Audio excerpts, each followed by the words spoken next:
Chapter 438. He was not the only king in the Miao tribe. Just this time, there were 3 powerful armies that followed the king of Min's army. They were Yang Wenba, the head of the Miao tribe in Dumang village, Wuing Tu, and himself. Speaking of which, the strength of these 2 groups was not weak. If he were to be heavily injured and let them know, they would probably rejoice in his misfortune. He would definitely not do something that would hurt his loved ones and make his enemies happy. Okay, Scholar Zhou is right. Since that is the case, immediately give the order to lock down the camp gate. Soldiers are not allowed to enter or leave without orders.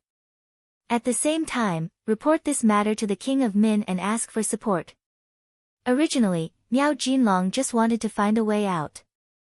Now that the excuse had appeared, Miao Jinlong used it as an excuse. After this order was given, the camp with less than 70,000 Miao soldiers quickly quietened down. Regardless of whether it was the mercenaries or the South Ming army, they were all waiting for Miao Jun's reaction. From their point of view, it was normal for Miao Jun, who had suffered a loss, to calm down. However, it was also normal for him to retaliate crazily in anger. But no matter what it was, they wouldn't back down. They would deal with it as it came. Of course, if they had a choice, it was better not to use their weapons. After all, from a certain point of view, Miao Jun was only the auxiliary force of the king of Min's army. Even if they were eliminated, it would not be of much use. Instead, it would attract the king of Min's army to surround and attack them. Of course, unless they had enough power to fight them head-on. That would be a completely different attitude and thinking. They closely observed Miao Jun's movements. When the sun rose, Miao Jun suddenly quietened down. This was both reasonable and unexpected. But no matter what. Now that they were quiet, everyone was temporarily safe. Kuang Yi, who stood on the top floor of Gaozhou's capital city, finally heaved a sigh of relief. Actually, he had a worry that he did not say out loud. That was, Miao Jun saw that the mercenaries were powerful and could not be provoked. Would he attack them in anger? If so, they had to be on guard. Teacher, the sun is up. Miao Jun will not attack the city again. You have also stayed here for a night. Go back and have a good rest. Looking at Kuang Yi, who was over 60 years old, Guaning, as a student, said with a heartache. He. There was a smile on Kuang Yi's lips. Although he had stayed up all night, he did not seem to be in low spirits. Instead, he turned to Guaning and said, You see, this is the strength of the mercenaries. They had nearly 3 times the number of people, and they used a night attack, yet they still did not gain the slightest advantage. Tell me, why is the court not willing to put such a good general in an important position? Teacher, His Majesty must have his own considerations. You should go and rest first. How could Guaning not know the meaning behind Kuang Yi's words?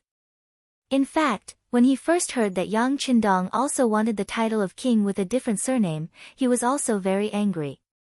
In his view, this was not a display of loyalty at all. But after thinking about it, Yang Qindong wasn't completely someone from the southern Ming Empire. If it wasn't for the emperor's invitation, he wouldn't even care about the chaos in Guangdong. Now that the chaos in Guangdong had been resolved, if they wanted them to resolve the chaos in Yunnan, how could they not pay a price? If he was Yang Qindong, he would probably also make some requests, even some excessive ones. This was because looking at a problem from a different perspective would lead to different results. For example, if 2 people were looking at the same palm, you would look at the palm, and the other would look at the back of the hand, their feelings would naturally be different. There was no such thing as absolute right or wrong. Although Guaning knew that Yang Qindong's request was somewhat excessive, even demanding an exorbitant price, but looking at the current situation, it seemed that other than him, it would be very difficult for others to turn the situation around in a short period of time. It seemed that there was already a king with a different surname. Yang Qindong's request for one also didn't seem to be too excessive. Let's not talk about how Guaning looked at Yang Qindong first. Let's talk about how when he helped his teacher Kuang Yi down the tower to rest, the sixth young master was not idle at all in his own camp. The battle had already ended, and under the efficient operation of the Yang family army, the cleaning of the battlefield was also nearing completion. The battle statistics were also reported under the cooperation of the regiment political commissar, the battalion instructor, and the battalion instructor. Right now, it was placed on the table in front of him. Last night's battle was a battle with preparation, which was why they achieved such a glorious result. On the battlefield, they killed more than 5,000 enemies, captured nearly 7,000, and only about 8,000 escaped. To be able to achieve such a result with 7,000 soldiers on the battlefield, it was indeed very gratifying, and could be considered a great victory. But when he saw the losses on the Yang family army's side, Yang Qindong still couldn't feel happy. Not for other reasons, but because it was written that 3 of the Cold Front Army soldiers were injured, 2 of the auxiliary soldiers were heavily injured, and 20 of the auxiliary soldiers were injured. 60 of the auxiliary soldiers were killed, 30 of them were heavily injured, and 300 of them were lightly injured. When the loss of nearly 100 people and more than 300 injured people was reported to Yang Qindong, his face sank unconsciously. This was a battle with preparation, especially when the mines were absolutely effective, but they still paid such a huge price. This made Yang Qindong realize that using cold weapons against cold weapons wasn't very reliable. In the past, the Yang family army could be said to have won every battle. Even when they faced the 100,000 Huang bandit army, they didn't suffer such great losses. All of this was because of the superiority of their weapons. This time, Yang Qindong intended to remove the new guns, wanting to see the effects of cold weapons, but the results were obviously not very satisfactory. Perhaps some people said that under the same cold weapons, they defeated 20,000 enemies with less than 400 casualties, and captured 7,000. No matter how one looked at it, it was a victory. This saying couldn't be said to be wrong, but at least it didn't apply to the Yang family army. What kind of people were the Yang family army, and what kind of training did they undergo? Not to mention the elite Cold Front Army and the auxiliary soldiers, even the auxiliary soldiers had undergone strict training. Quite a few of them had performed well in the forest battle exercise a while ago. But now, some of them had died on the battlefield, and there was nothing left. After such a great sacrifice, the soldiers had died before they even reached the real battlefield. How could anyone be happy? China's history had already proven that they preferred to be kind like water, which meant that they didn't rush things. They were used to slowly changing others and stabilizing their own power. This was also the main reason why most of the founding emperors weren't young. Logically speaking, with Yang Qindong's age and the current situation, if he performed well and was conferred the title of king, it wasn't impossible for him to spy on the entire Great Ming dynasty. On the contrary, he had a high chance of success, and it wasn't impossible for him to become the founding emperor of a generation. However, this method of boiling the frog in warm water wasn't what Yang Qindong wanted. He, who was familiar with history, knew very well what would happen in the future. He also knew that in a few years, the backbone of the Han people would be broken by a few 100,000 people. Then, they would rule for hundreds of years until the unforgettable 1840, when the backbone of the Qing dynasty was broken. That was more than 100 years of humiliation for the Han people. Even if great people appeared later on, it was extremely difficult to restore the prosperity of the past. The world structure had already been formed, and if they wanted to walk out, even a small step would be very difficult. Yang Qindong, who was once a soldier, understood this history too well. It was because he understood so much that his life's goal was to strengthen the Han people and allow the country, which was mainly Han people, to stand at the top of the world one day. However, it was clear that this was a beautiful dream. Perhaps it would come true one day, but it would require the combined efforts of many generations. He couldn't satisfy this in his previous life. The heavens gave him a chance and allowed him to come to the middle of the Great Ming dynasty, which was still considered powerful. Most importantly, they gave him Datsang, a freakish existence. If he had such advanced knowledge, science, and ideas, but still continued to advance step by step with Confucianism, he would be letting down everything. Yang Qindong needed to quickly rise up and stand at the top of the world. He wanted the Han people to be above everything else. Because of Datsang, he had such strength. However, the world was so big, and he didn't know how long it would take to conquer it. However, even if he knew that the world was very big, Yang Qindong still had to do it. Moreover, he could only do it sooner rather than later. It might take many years, but if he just thought about it and didn't do anything, it would become a task that could never be completed. A journey of 1,000 miles begins with a single step. Yang Qindong decided to act, so he had to increase his speed and quicken his pace. And now, although it was feasible to use cold weapons against cold weapons, at least this way, the pressure on the munitions factory behind him wouldn't be so great. However, what kind of price would he have to pay to achieve this goal?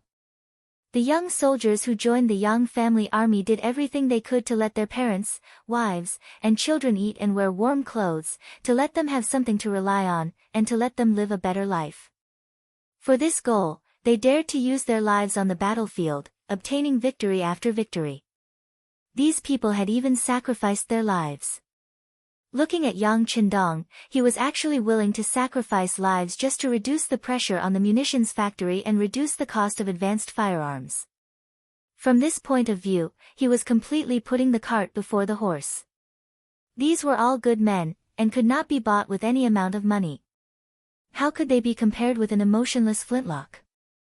This battle could be considered to have given Yang Qindong a great shock. It was also from this battle that he had a clearer understanding of what he needed and what he should give.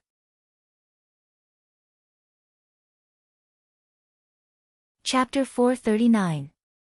Early in the morning, in the courtyard of the mercenary camp, 7,000 Yang family soldiers stood in their respective lines. In front of them were the corpses of 63 temporary auxiliary soldiers. Beside them, there were a few dozen heavily injured comrades carried on stretchers, as well as hundreds of others wrapped in bandages. These were the soldiers who had died in the battle last night. Now, all the dead soldiers had been carried out, and the corpses had been put on some simple makeup to make them look less tragic. The other injured comrades were scattered around. This scene stunned all the auxiliary soldiers and temporary auxiliary soldiers except for the elite soldiers, Cold Vanguard. Their faces were filled with confusion. Ling Feng naturally knew what was going on.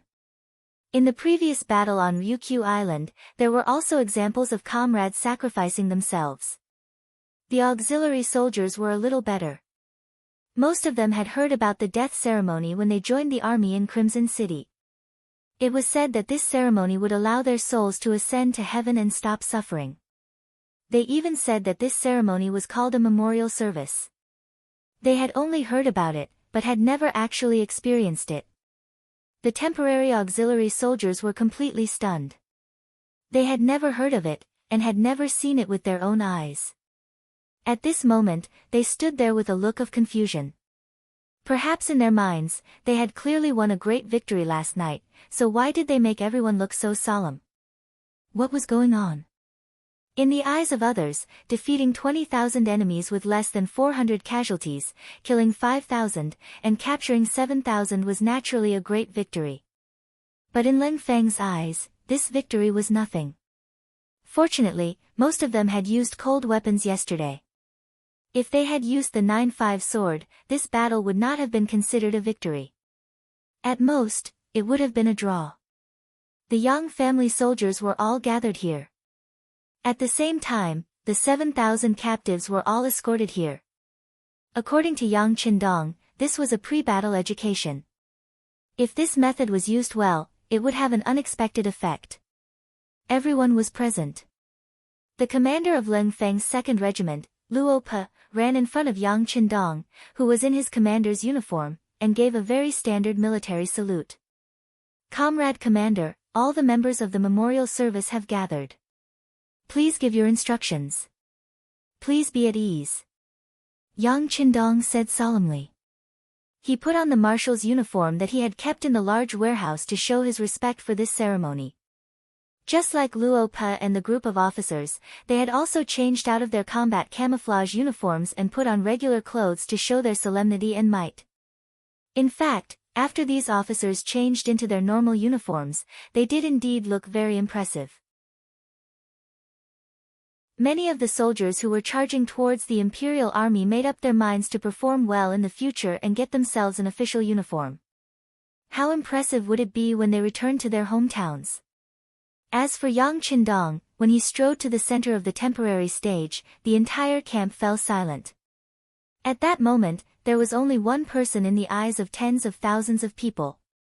There was only one sound in the ears of tens of thousands of people, and that was Yang Qindong and what he was about to say. Dear comrades, did not use a script. Yang Qindong chose to give an impromptu speech. Fortunately, he had experienced many such occasions in his previous life, so he already had a rough idea of what to say. However, it was a different era. Today, he used a practical speech.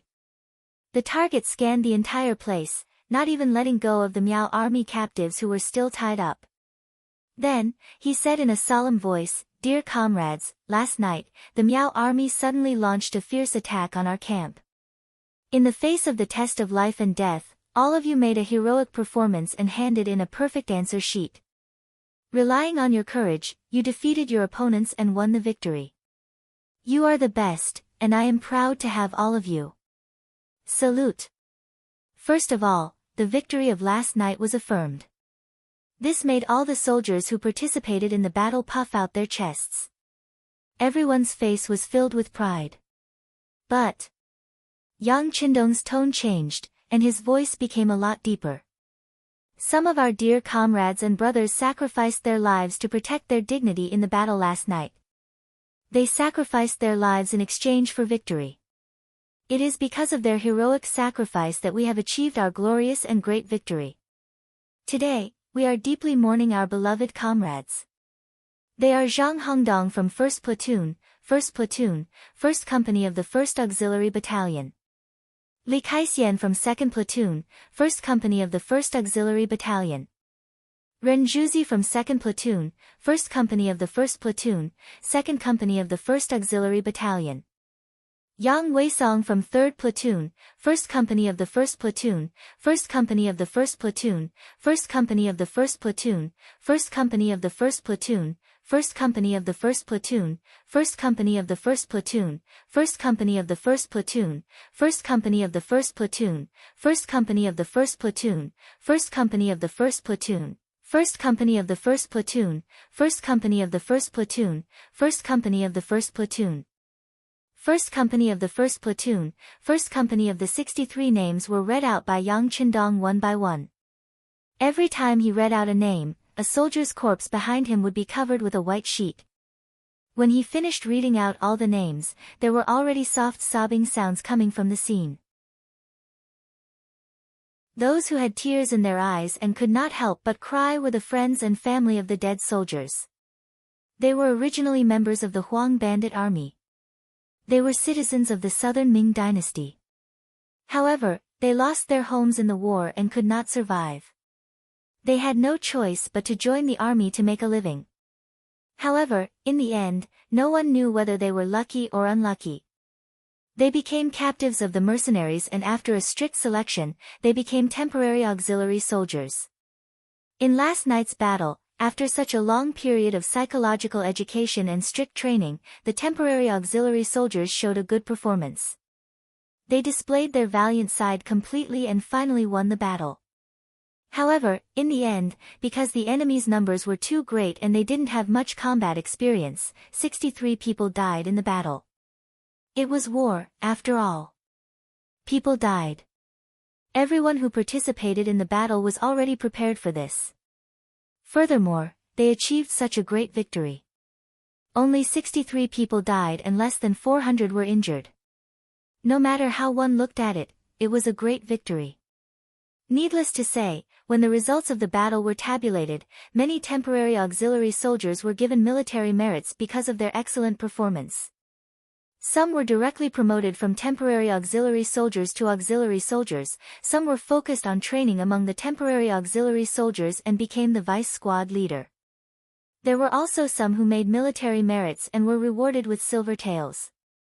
This good side quickly washed away the sadness of losing their comrades. Not to mention, they also heard that the higher-ups would actively search for the families of the deceased comrades. Once they were found, they would definitely be given a very generous pension. This was already enough. At least, this kind of treatment was not available in other armies. But even so, the memorial service was still held. The young man who was said to be the highest official read out everyone's name. This honor was probably something that none of the temporary auxiliary soldiers would have thought of. Such a glorious scene, such a solemn memorial service, how could they not be moved and even shed tears? In fact, before they joined the temporary auxiliary soldiers, most of these people did not even have a decent name. Stone, Gosheng, Tai Dan were their titles. This was also because their families were too poor and it was said that a cheap name was easy to support. It was only after they joined the temporary auxiliary soldiers that they were given new names with the help of their instructors. Now, these new names would go with them. Presumably, if the dead really had a spirit, these 63 comrades would be able to rest in peace after seeing this scene. There were even more people who thought that if they could have such a solemn memorial service on the day they died, they would be satisfied. Now that he had come to this world, he was able to be remembered by others in an upright manner. This was something that he had never dared to think about in the past. Future generations would also be proud of this scene today. This scene also shocked the 7,000 captives of the Miao army. Although they had the name of the Miao army, very few of them were actually Miao, perhaps only 1/10 of them. The other 6,000 some were Han that the Miao army had recruited along the way. To these people, there was no sense of belonging or loyalty at all. Originally, when they joined, it was just to fill their stomachs and survive. If not for the fact that they were all in their 20s and were stronger than the other young men, even if they wanted to join the Miao army temporarily, they would not be given the opportunity to do so. It was said that the most important symbol of the Ming dynasty's prosperity was the increase in population. After experiencing the resurgence of Taizu Zhu Yuanzhang, Qingzu Zhu Di, and Ren Xuanji, the population of the Ming dynasty had reached a peak. The southwest had also not experienced the flames of war for a long time, so there were still many men in the prime of their lives. This was why Yang Qindong had taken a fancy to them and had intentionally walked out of the capital of Baiming. The great man had once said that many hands made light work. For Yang Qindong, who wanted to send the Han to the apex of the world, high-quality manpower was something that he urgently needed and could not let go of. Putting aside the physical condition of these people, the scene in front of them had completely shocked them. Although most of these people had never been on the battlefield, and even if they had only recently come into contact with war, but had they not seen pigs run before? Had they not eaten pork before? When had they ever heard of anyone giving such preferential treatment to dead soldiers? What kind of army was this? At this moment, a huge question mark had appeared in everyone's mind. In fact, it was not just the 6,000 some Han who were shocked. Even the 700 or so Miao soldiers were stunned. Because of geographical reasons, the Miao people had been entangled with the Han for many years. There were also many cases of intermarriage in private. It was truly a case of, I am in you, I am in you. It seemed that there was no way to verify who was the pure-blooded Miao. It was precisely because they were too close to the Han that they could not distinguish between each other. This time, if Zhu Qizhen of Ying's sect had not been hot-headed and wanted to levy heavy taxes in the southwest to support his new army to fight the northern Ming, they would not have suddenly launched an attack under the King of Min's persuasion if they were not forced to the point where they could not survive. In the end, they did not have any ill feelings towards the Great Ming. It was just that their living conditions were too bad and they had no choice but to rebel.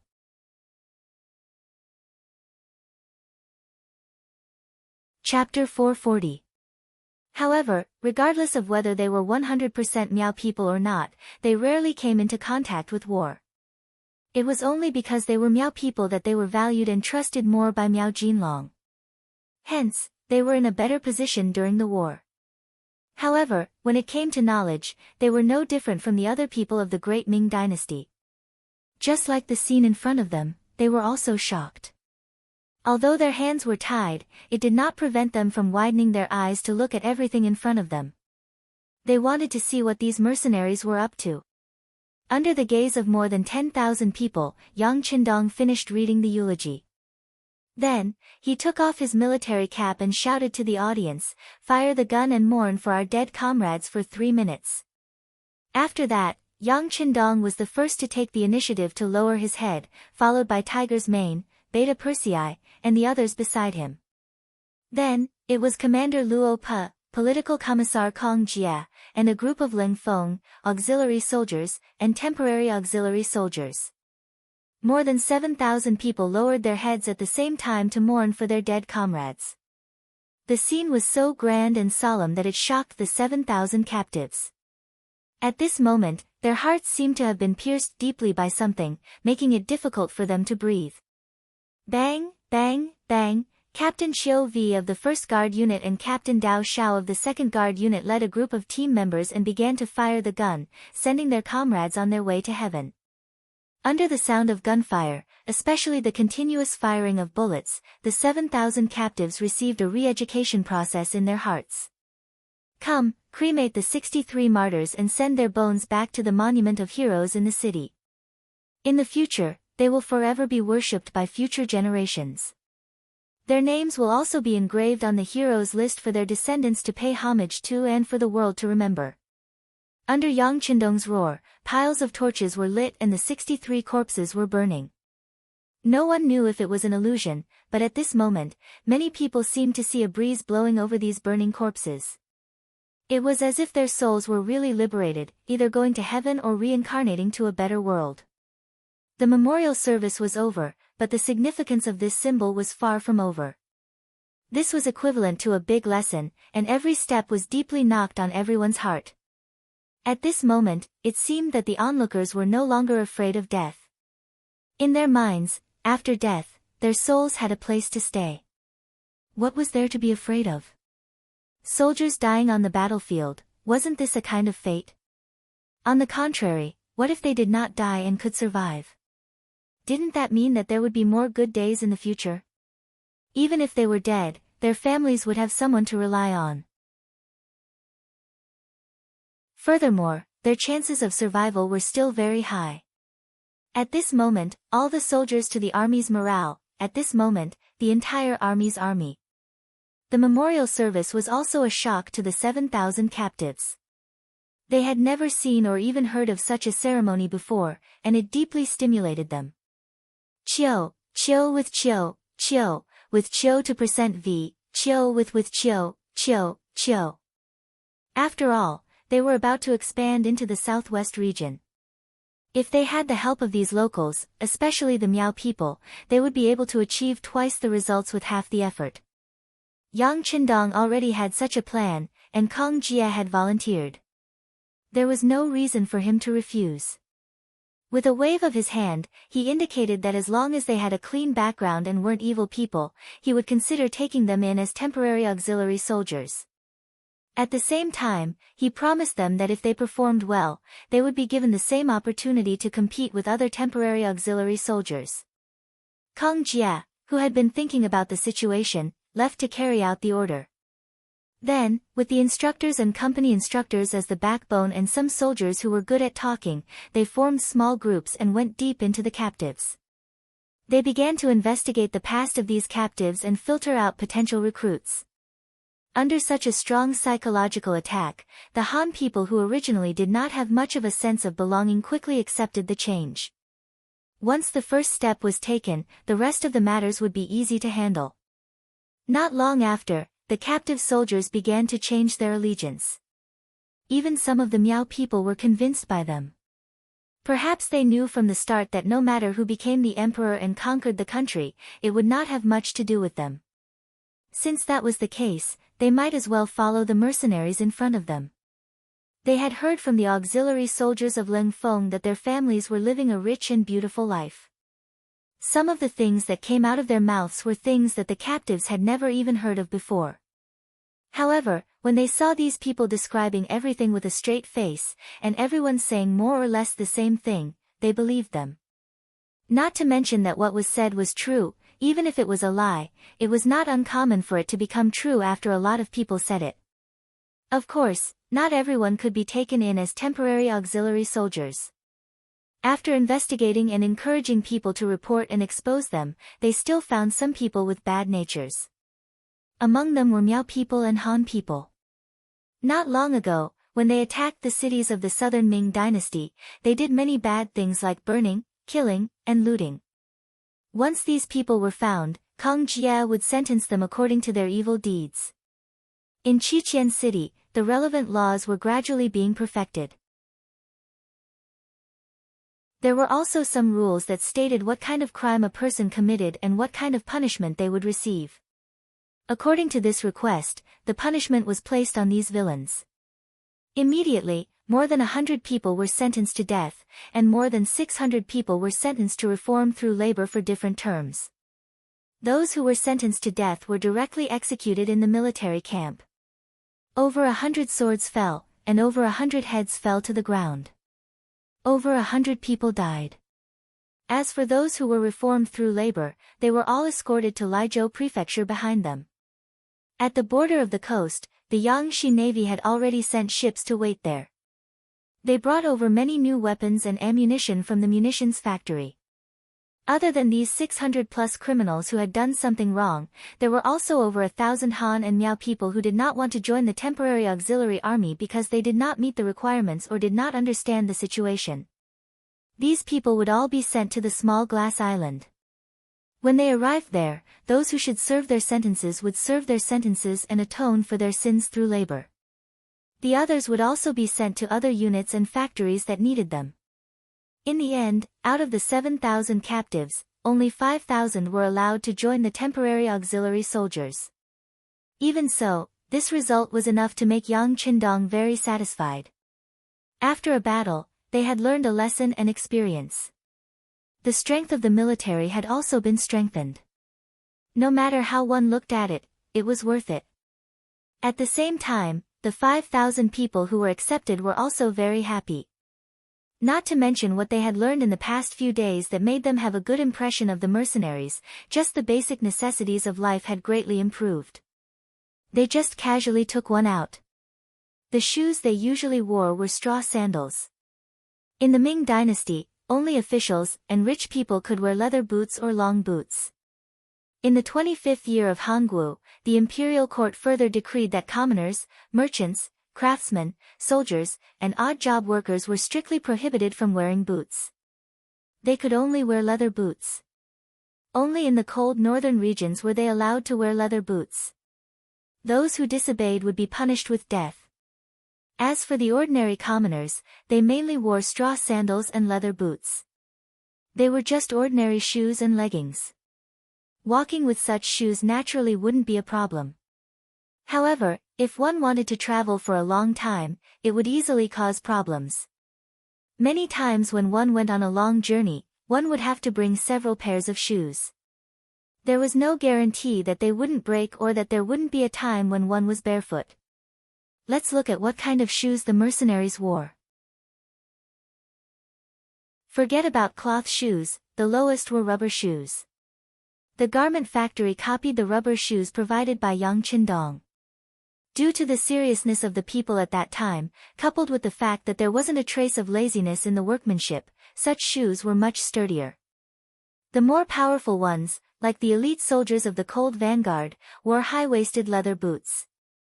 They would even dare to charge through a mountain of blades and a sea of flames. Once a temporary auxiliary soldier joined, they would immediately be given 2 pairs of rubber shoes the size of their feet and a set of extremely resistant green training uniform without any military rank.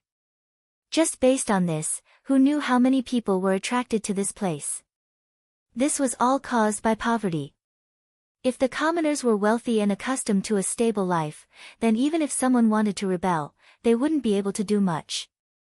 Speaking of which, in terms of lessons and experience, after a cold weapon battle, Yang Qindong saw his own shortcomings.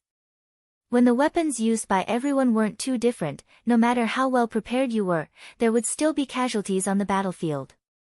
Thus, how to prevent such a thing from happening became a problem that Yang Qindong had to seriously consider. After calling over Commander Luo Pu of the 2nd Cold Vanguard Regiment and Commander Lu Zhua of the Auxiliary Regiment, they finally decided after a round of discussion. In the future, whenever there was a war, the Cold Vanguard Regiment wouldn't need to use any cold weapons to fight. They would directly use the Type 95 to overwhelm the enemy, except for special circumstances. As for the auxiliary soldiers, they would be allocated a Type 81 assault rifle in normal times, while the other two would use strong crossbows. During wartime, each person would have a crossbow. In short, they would be able to protect themselves and kill the enemy. As for the temporary auxiliary soldiers, their loyalty had yet to be tested, and their strength had yet to be proven. Thus, they could only be given some steel knives and spears. Of course, the quality of these steel knives was different from the ones used by the Ming Dynasty soldiers. They were also harder. In fact, when they were fighting, they might even be able to chop the opponent's large knife in half and gain the advantage. Since it was a battlefield, there would always be casualties. A temporary auxiliary soldier was like a big fish that had to jump through the gate. Only when you fully displayed your advantages and truly gained everyone's recognition would you be able to become an official auxiliary soldier and enjoy the qualifications to use advanced firearms.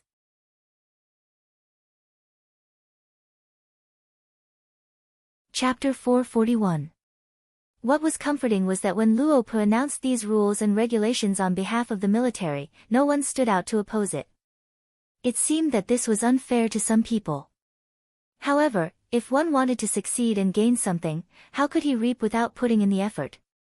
For those who were not capable, even if you gave them the 95 style, they might not be able to survive on the cruel battlefield.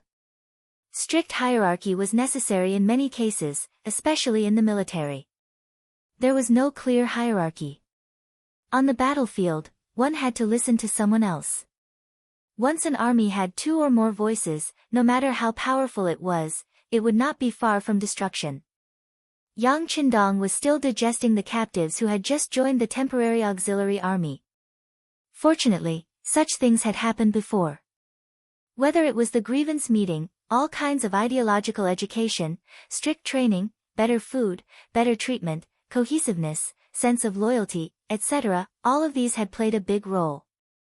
Yang Qindong believed that in at most half a month, these 5,000 new soldiers would be integrated into this big family.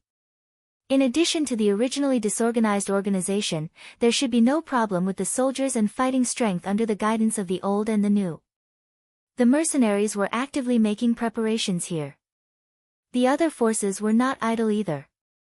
Miao Jinlong suffered a great loss in the hands of the mercenaries. Scholar Zhou's words were more important to him. The king of Miao, who was almost as obedient as the king of Miao, first adopted a defensive posture and firmly controlled his nearly 60,000 troops in the military camp. At the same time, he sent people to ask the king of Min for provisions, reinforcements, and countermeasures. The king of Min's base camp temporarily chose Pingyue Mansion as the corner. To the east of Pingyue Mansion was Shaozhou Mansion. After that, they would be at the forefront, which was also Ganzhou Mansion where the king of Yangzong, Zhu Huilu, was at the vanguard.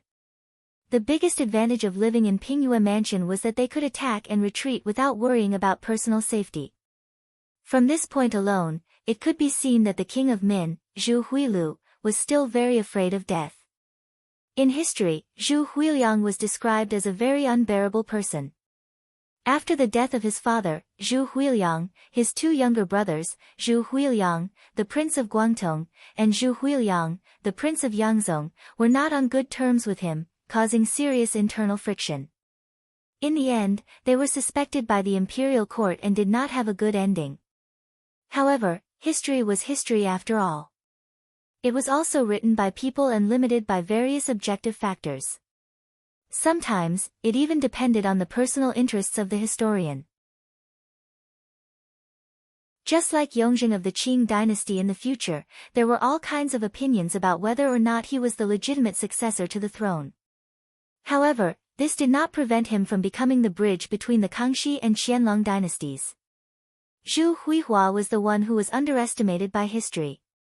Otherwise, how could he inherit the title of King of Min? Perhaps some people would say that it was a matter of course for the eldest son to inherit the throne, but how many eldest sons did not live to the day when they should stand up? Not only did Zhu Huihua survive to this point, but he was also able to gather such an army that could resist the southern Ming Empire and force them to retreat step by step. This was already a kind of ability. Different from Miao Jinlong, Zhu Huihua naturally had a lot of talented people around him. Not to mention that his two younger brothers were helping him, he also had a lot of civil and military officials under him. Just speaking of this period of time, he had also recruited a lot of elites and talents. For example, Yan Tao, one of the original chief arresters of the Ministry of Justice who escaped from Baiming's capital, was now working under him. Yan Tao had listened to Wu Yong's words. In addition, his immediate superior Yu Shiyue and Yang Qindong were not on good terms. Thus, he thought that riches and honor could only be found in danger, so he walked on a tightrope. However, Yang Qindong's strength was too strong. In the end, he had to admit defeat and leave his hometown. After a while, he heard about the rise of King of Min and came over to seek refuge. Zhu Huihua, who was in urgent need of people, arranged for him to be by his side. He was one of the guards. Sometimes, when it came to people and things related to Baiming, he would also ask for his opinion. In addition to Yan Tao, there were also people sent by Baiming. Zhou Quan, the adopted son of Lv Gui, the commander of Baiming's genie guards, was also working for King of Min. Different from Yan Tao, he could not be seen in the light. He could only come forward to give advice in secret or on some important matters. When a person's ability was too strong, he would make some friends and inevitably offend some enemies. For example, some people in Baiming had been looking forward to his death. In their view, only when Yang Qindong died, could they have a day of success. Only then could Dai Zong truly and completely control the imperial power. Some people could then share the various benefits brought by power with Dai Zong and Zhu Qiyu. Zhou Quan was sent by Lv Gui. Of course, Zhu Qiyu also knew about his arrival. Moreover, he was a supporter who turned a blind eye to it. To put it bluntly, he also hoped that Yang Qindong could die. It would be best if he could die in the territory of the southern Ming dynasty.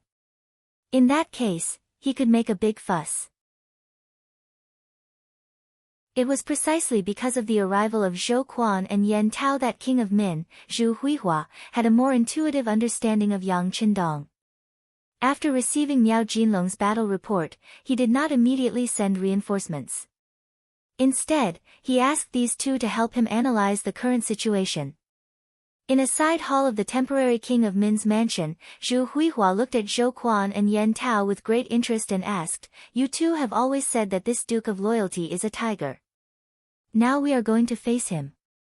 Do you have any better suggestions?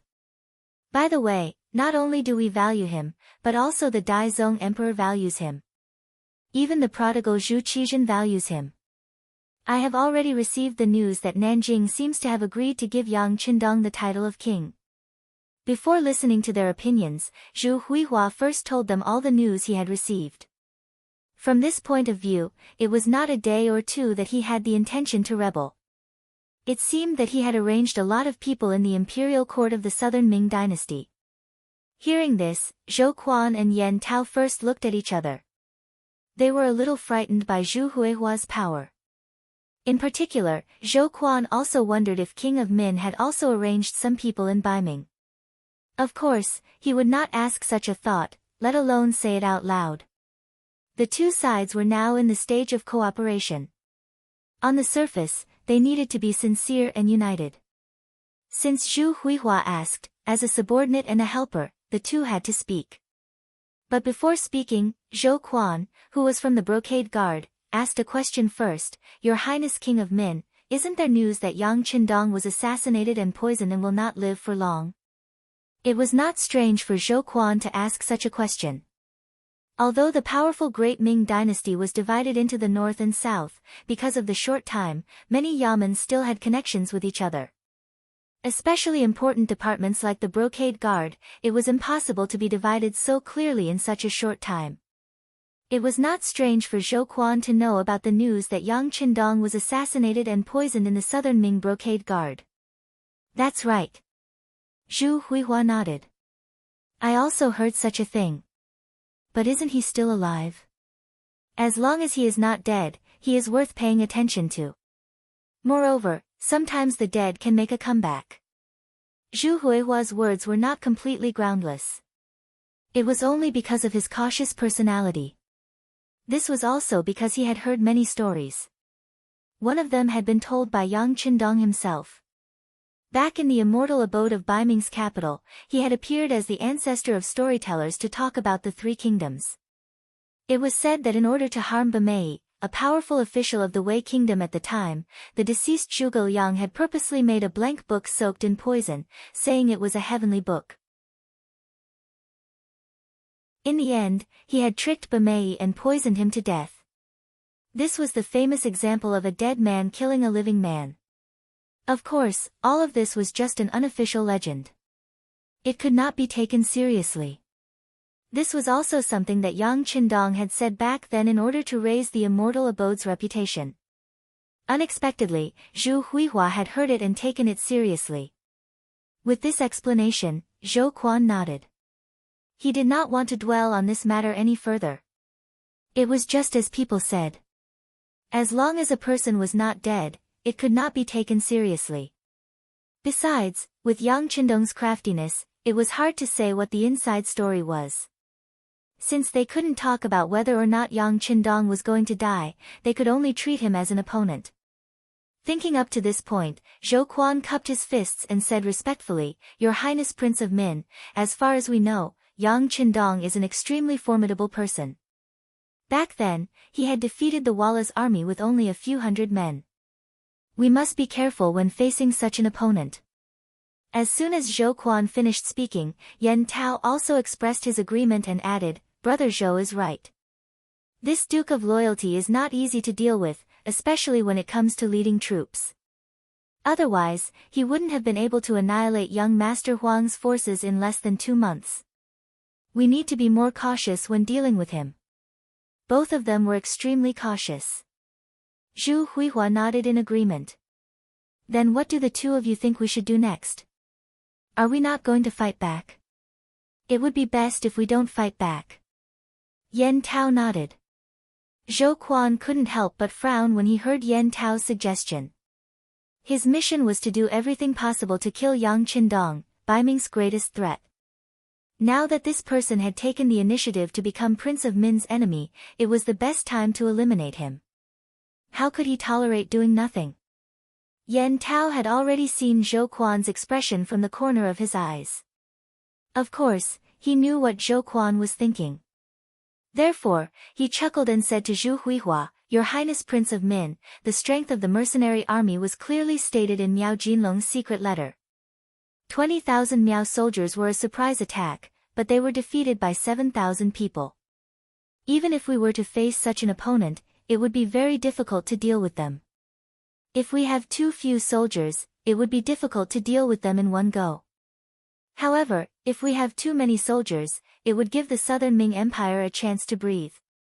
This would be very disadvantageous to the overall situation.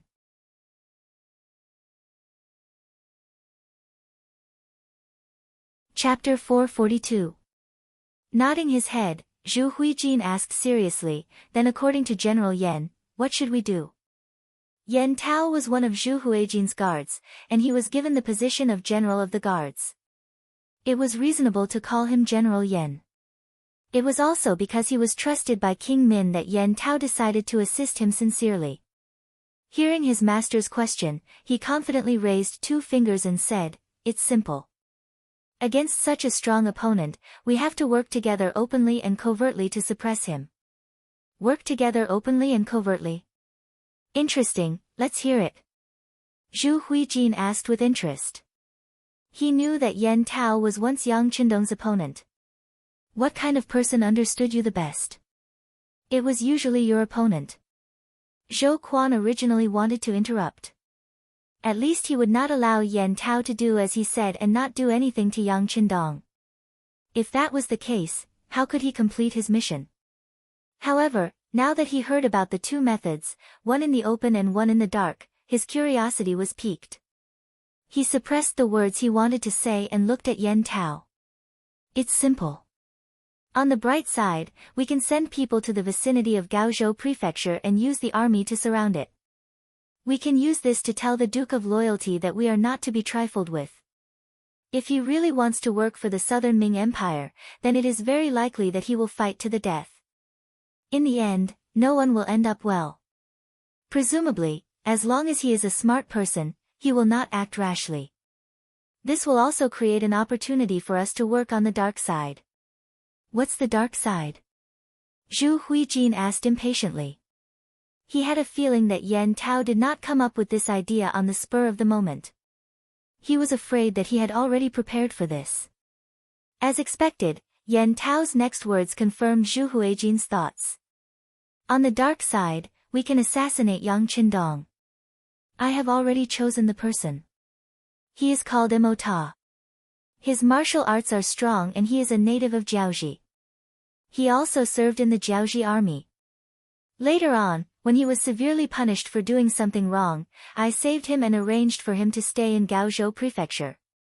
When speaking of this, Yan Tao's face was calm and composed, as if he was talking about something insignificant. What? You have arranged the people, is this the assassination of Yang Qin going to the east? But will he find out? This time, Zhou Quan could not hold back and asked a series of questions. In response to Zhou Quan's question, Yan Tao smiled and said, "Don't worry, brother Zhou. Mo Tuo went to Gaozhou Prefecture more than a month ago as a refugee and has become friends with many people there. He shouldn't be suspected." Oh. Did you foresee today's situation more than a month ago? This time, it was Zhu Huichuan's turn to have a look of disbelief. That's not it. Facing Zhu Huihua, Yan Tao certainly didn't dare to be arrogant. He told the truth. Originally, I arranged this person to get information there, but I didn't expect Yang Qindong to go there. This subordinate had this idea temporarily. That's a sudden idea good. For some things, the more unintentional it is, the more likely it is to succeed. If it is not deliberate, there will always be traces left behind. Alright, then let this Mo Tuo assassinate Yang Qindong. If he succeeds, then that would be for the best. If he fails, then we won't have to bear the blame. Zhu Huichun laughed a few times and said a few good words. Obviously, he had already approved of this plan in his heart. Your Highness is wise. That is how it should be. It would be best if Mo Tuo could kill Yang Qindong. Of course, in this subordinate's opinion, it would be very difficult to do so. This Duke of Loyalty has many experts protecting him. Fortunately, it doesn't matter if it doesn't work out. As long as Mo Ta dies, all the blame can be pushed to the Jiaoji people. At that time, Your Highness only needs to send someone to explain to Yang Qindong, and you can also promise to let him seek revenge from the Jiaoji people. In this way, when two tigers fight, one will definitely be injured, and we can reap the benefits. That's right. At that time, no matter who wins or loses, they will be greatly injured. It will be much easier to deal with them. Zhu Huiyu couldn't help but nod. Seeing Yan Tao so confident, he felt gratified in his heart, but at the same time, he asked with some concern, if the assassin didn't succeed and was caught instead, wouldn't it be bad if he gave you up? For Zhu Huijin to ask such a question, it was enough to show that he had seriously considered this matter and even agreed. Yan Tao was overjoyed. He cupped his fists and said, Your Highness, please rest assured. This subordinate has already made arrangements. Once Mo Ta attacks, regardless of whether he lives or dies, he will not be able to survive. Since Yan Tao said this, he clearly had complete confidence. Zhu Huijin relaxed. Good. Since that is the case, this prince will immediately arrange for Xuanzhou's general, Lu Dedao, to lead 30,000 soldiers to the Guanghai Guard. First, we will take control of that place. This way, we will form an encirclement. It will not be easy for this loyal duke to escape. After the assassination, I will send Qin Tian to negotiate. I think this matter will be successful. Qin Tian was known for his eloquence. He was also one of Zhu Huijin's capable officials. As far as Zhu Huijin was concerned, he was very satisfied with Yan Tao's plan. The key point was that not only could he use this opportunity to deal with Yang Qindong, even if the matter did not succeed, he could ignite the flames of war between Jiaoji and Yang Qindong. Jiaoji agreed to send troops and did send troops. This caused the King of Min's faction's reputation to soar. They seemed to be a great help. However, in reality, Jiaoji had made all sorts of demands in this period of time. Although they were not excessive, Zhu Huijin felt that if he did not stop them, it would not be long before the other party's appetite was not something he could satisfy. At that time, a civil war would inevitably erupt. Since this was the case, releasing Yang Qindong early and letting them fight a war of attrition would only be beneficial to him. As for who would win and whether the King of Min's faction would suffer a great loss after losing Jiaoji, Zhu Huijin was not very worried. From Yunnan to Guangxi and then to Guangdong, he had seen through the southern Ming's strength. Furthermore, he had taken the opportunity to expand his army by hundreds of thousands. At this moment, he was not as afraid as before. Even without the help of the Jiaoji army, he was confident that he could take on the southern Ming army. If things went well, even if he defeated them, it would not be a problem for him to replace them. Since this was the case, this plan was definitely feasible. Zhou Quan, who was standing at the side, did not say anything. Because regardless of whether it was the assassination or the battle between Jiaoji and Yang Qindong, this was equivalent to helping him complete his mission. Since this was the case, what else was there to worry about? Yan Tao's plan was approved just like that. Next, he would send someone to inform Mo Ta in Gaozhou Prefecture and let him find an opportunity to cause trouble. Gaozhou Prefecture. 2 pieces of news, one good and one bad, were sent to the Minister of War, Kuang Yi. The bad news was that the King of Min's faction had sent his general, Lu Dedao, to the Guanghai Guards with 30,000 soldiers. As a result, Gaozhou Prefecture was under attack from 3 sides. Although it was not completely sealed off and there were still some roads leading from Nanjing to Gaozhou Prefecture that had not been taken over, if the imperial court wanted to send reinforcements here, it would be a huge blow. Now that it was surrounded, Kuang Yi knew that it would be difficult to protect Gaozhou Prefecture. Not to mention other things, just the matter of food was enough for the 30 to 40,000 people in Gaozhou Prefecture to worry about. Fortunately, the good news was also sent. Zhu Qizhen finally replied to Kuang Ye's secret report. When the decree was sent to Kuang Yi, he immediately opened it. When he saw the contents, he was half happy and half worried. He was happy that Emperor Yingzong did not immediately reject Yang Qindong's request for the title of King of Min. He was worried that such a big matter had to be discussed with Bai Ming's substitute Zhu Qiyu and that he had to settle the King of Min's rebellion first.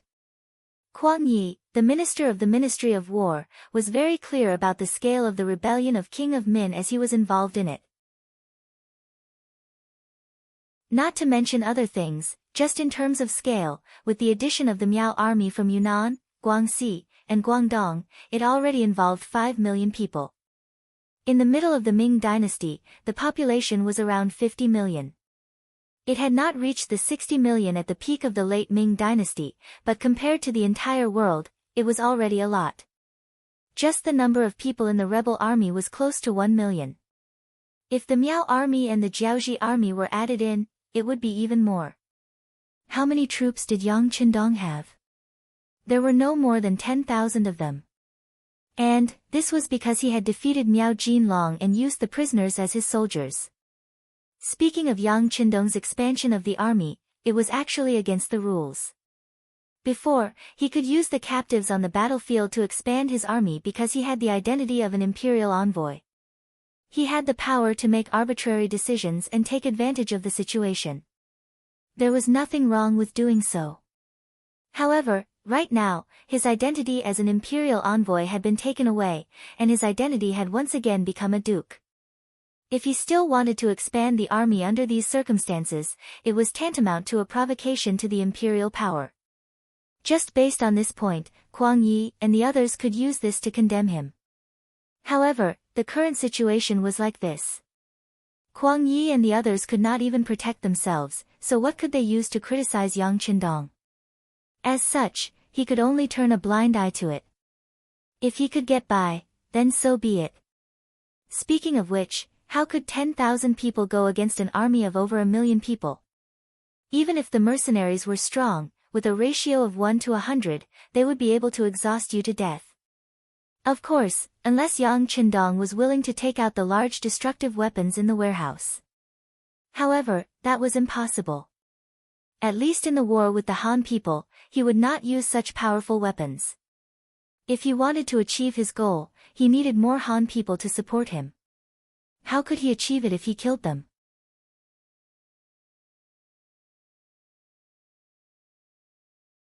Chapter 443. Not to mention, Kuang Yi didn't know that Yang Qindong had a large warehouse and many powerful weapons from hundreds of years later. He didn't think highly of Yang Qindong just from the number of troops.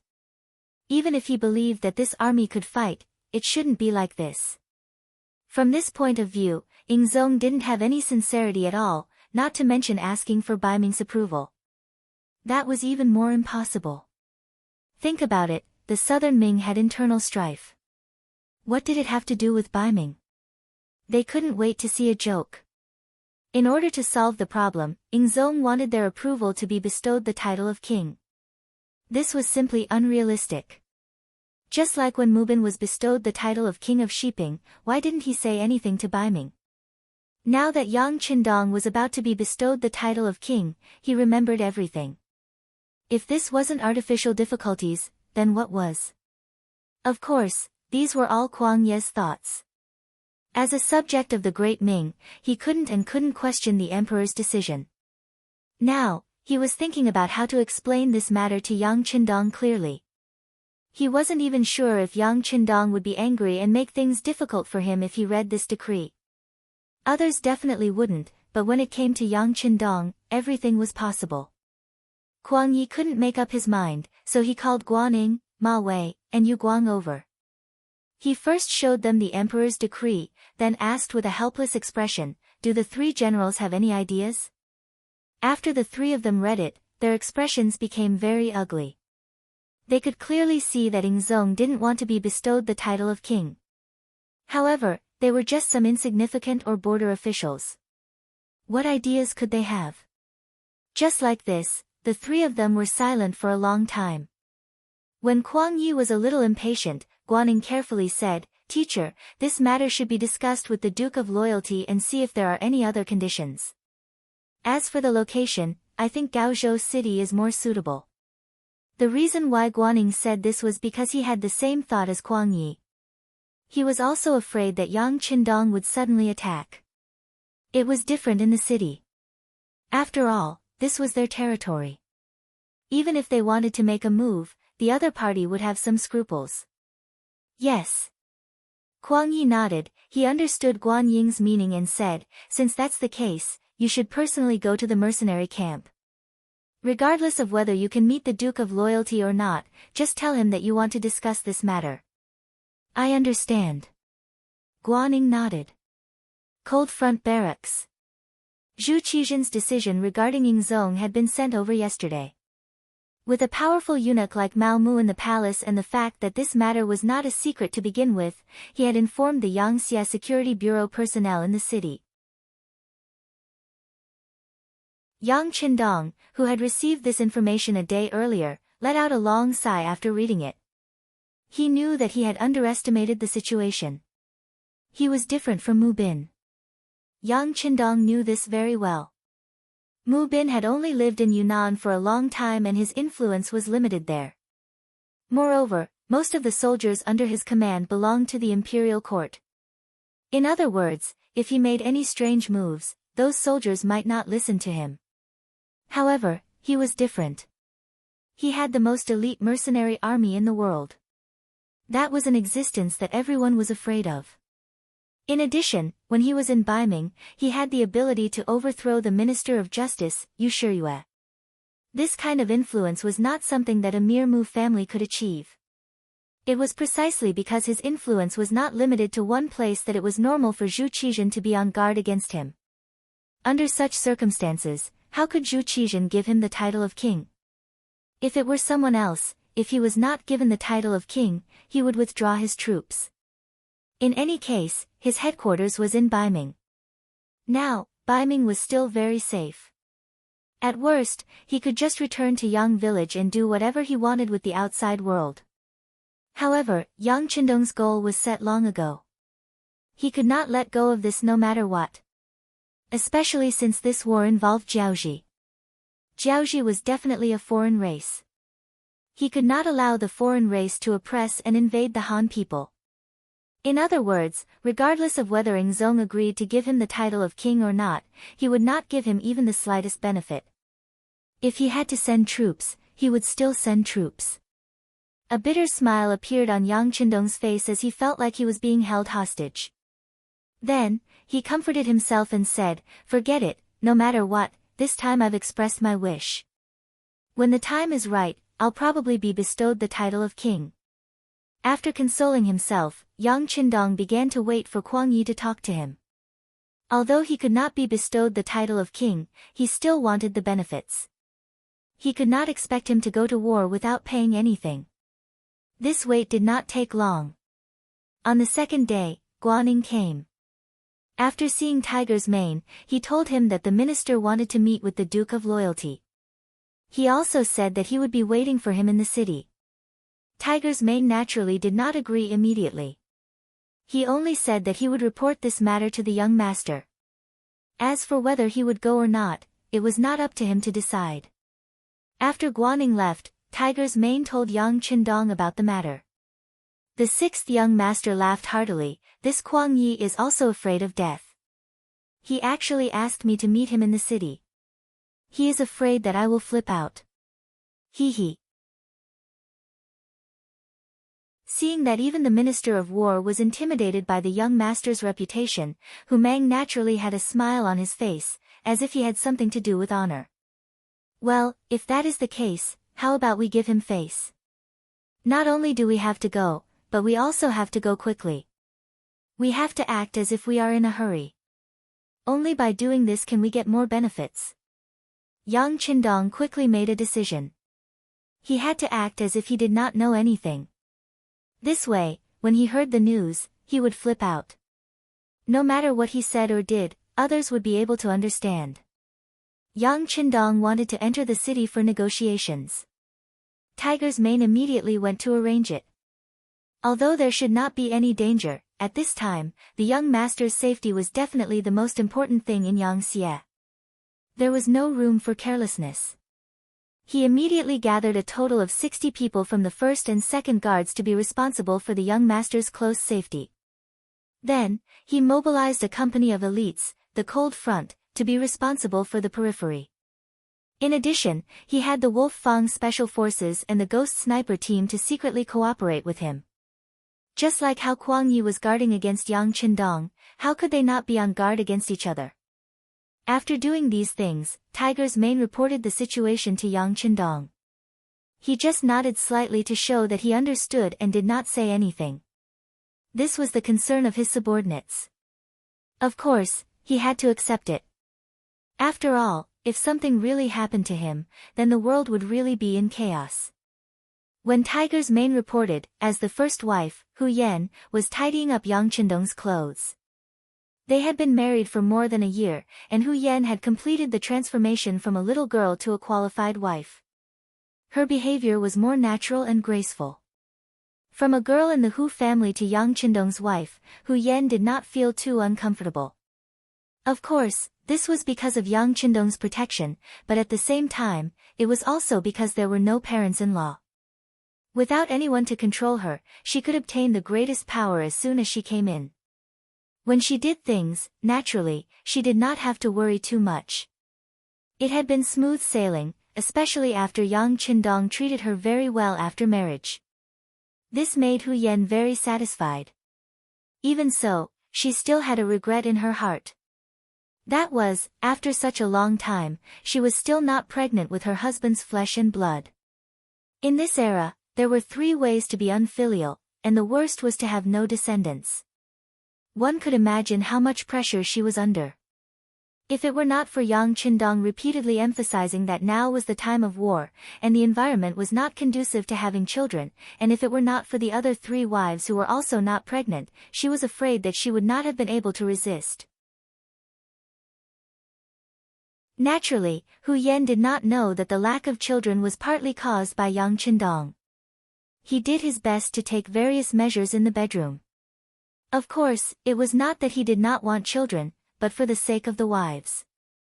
He remembered reading a book in his later life, which said that the best age for a woman to conceive was between the ages of 22 and 23. At that time, a woman's body was at its best. Now, none of the wives were over 20, so he was not in a hurry. Of course, if they were really pregnant by accident, he would be very happy and attach great importance to it.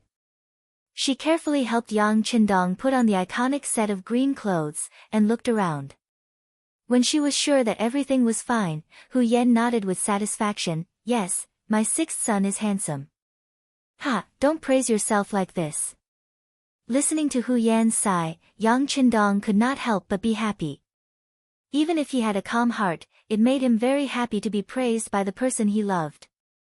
Seeing that Yang Qindong seemed to be in a good mood, Hu Yan opened her mouth, but did not say anything. Yang Qindong saw her hesitant look. What's wrong? Is there anything that can't be said between us? Since Yang Qindong asked, Hu Yan said with some embarrassment, 6th son, it's like this. We also want to enter the city to have a look. Sister Shui has mentioned this to me twice, but considering that you have been busy, she did not mention it. Today, you enter the city and take us in to have a look. Don't worry, we know what to do and will bring guards with us. Besides, with Tai Qingyi and the others, no one will be blind enough to provoke us. It was no wonder that Hu Yan would have such a request. After all, she was a woman who was not even 20 years old. At first, she was excited and curious about staying in the military camp every day, but after a long time, it was inevitable that she would feel bored. Therefore, a while ago, 3rd Madame Shui had asked if she could go to Gaozhou Prefecture. Considering that she did not want to cause trouble for her husband, Hu Yan refused. However, seeing that Yang Qindong was going to enter the city today, she wondered if she should go with him. After all, not only did she want to go, but so did Sister Shui. Even if it was for Sister Shui's sake, she should say this idea.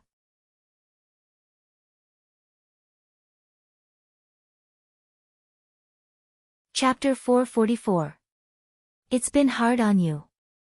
As soon as Hu Yan spoke, Yang Qindong understood the problem and nodded. Then let's go into the city and take a look. Tiger's Mane, tell Tai Qingyi and the others to prepare. Also, assign the first guard to the 2 madams. It's better not. Captain Tai and the others are enough. The first guard should stay by your side. Hu Yan said with a look of refusal. It's okay. The second guard has been trained long ago. Captain Dao Shao has complained to me more than once that they have the ability to shoulder the burden alone. Now, let's give them a chance. Besides, as long as Kuang Ye's head is not kicked by a donkey, they will definitely not dare to make things difficult for me. Ha! Hearing Yang Qindong's last witty words, Hu Yan covered her mouth and chuckled. She knew that her husband was doing this for her own good and also showing his concern, so she agreed. Okay, then I will tell Sister Shui the good news and make her happy. After Hu Yan finished speaking, she really left the tent. When she left, her face was very happy. Looking at this scene, Yang Qindong could not help but sigh. It was good to be young. Yang Qindong was still very satisfied with the relationship between the madams, but he also knew that it could not be like this forever. Once they were older, their thoughts would be more mature. Once they had children, conflicts of interest would naturally appear.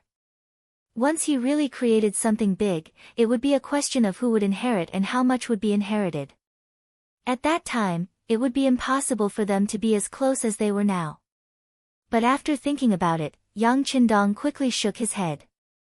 That was still a very distant matter. There was no need to think so much now. It was better to think about the meeting with Kuang Yi first.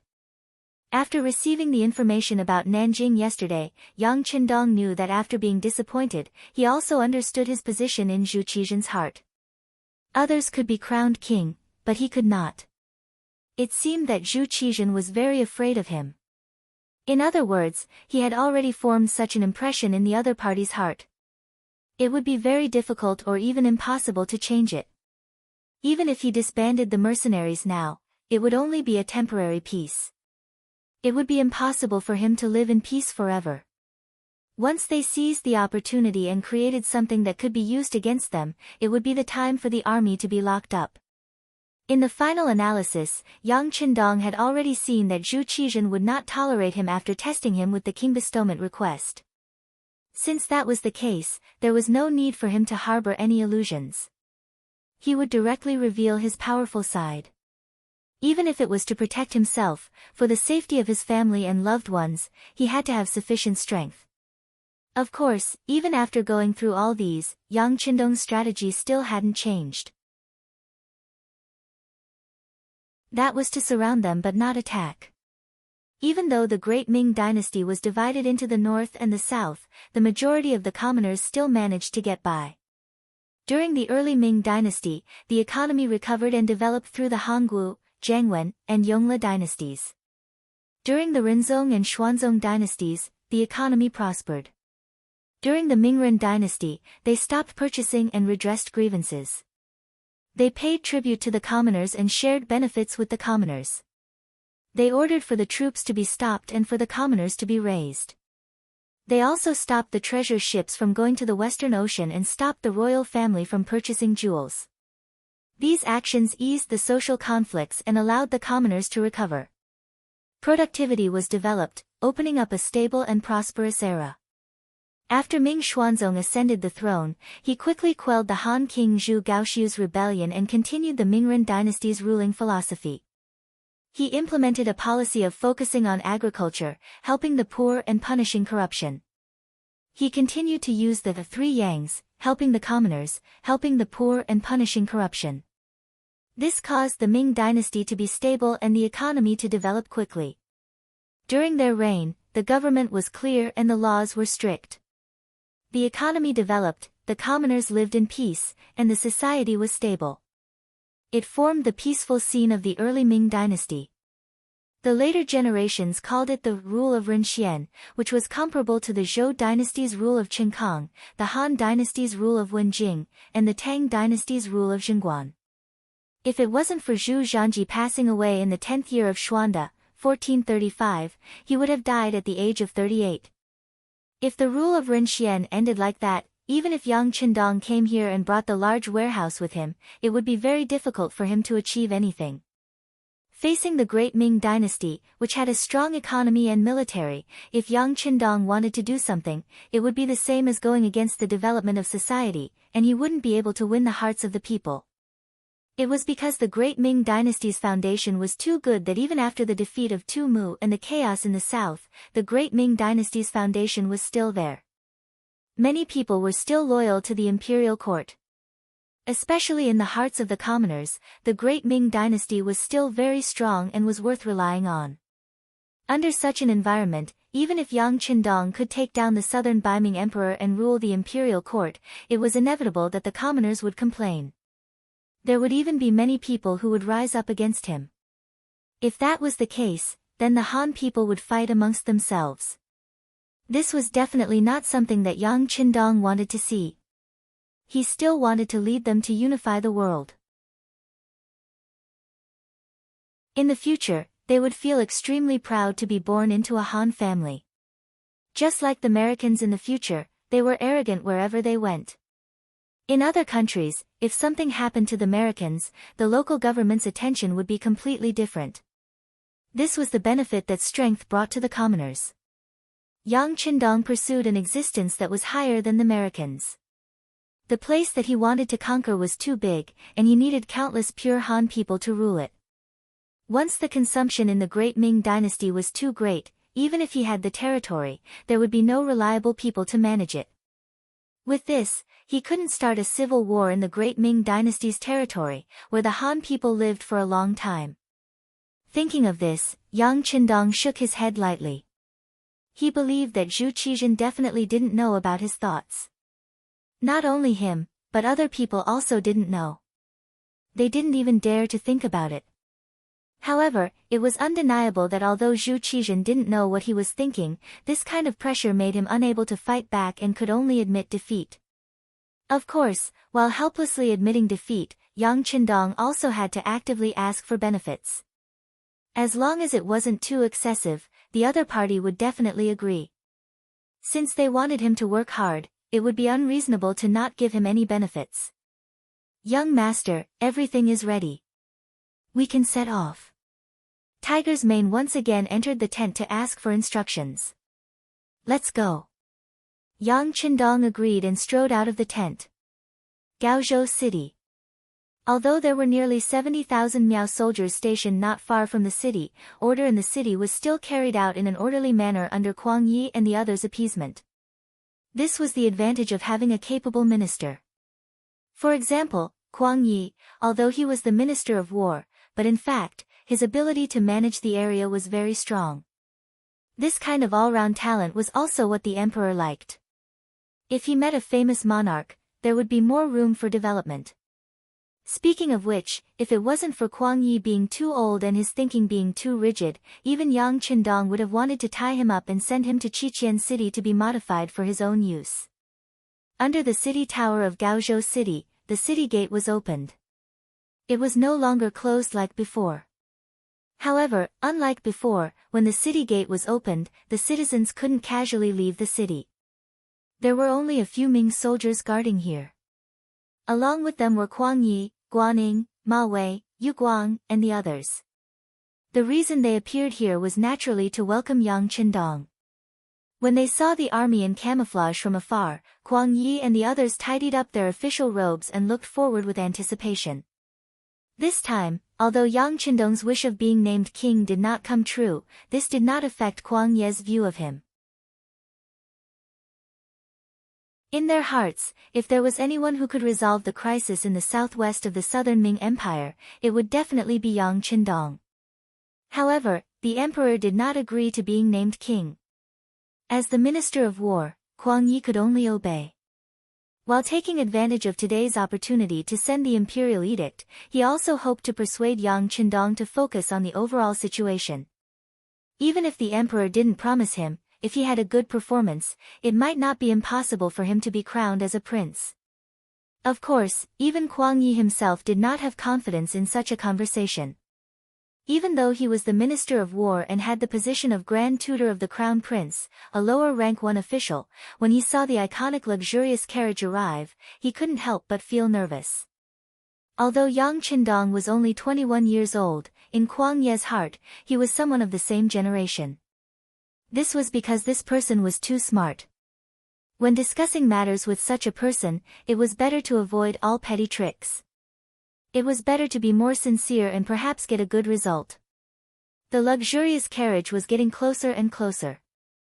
When it was 300 meters away from Gaozhou City's gate, a company of elites had already rushed forward and took over the city's defense. After discovering that there was no danger, they made a gesture to signal that it was safe. Then, the luxurious carriage continued forward until it arrived in front of Kuang Yi and the others. When Kuang Yi saw how careful Yang Qindong was, he couldn't help but sigh in his heart. He knew that this was not because Yang Qindong was afraid that he would set a trap.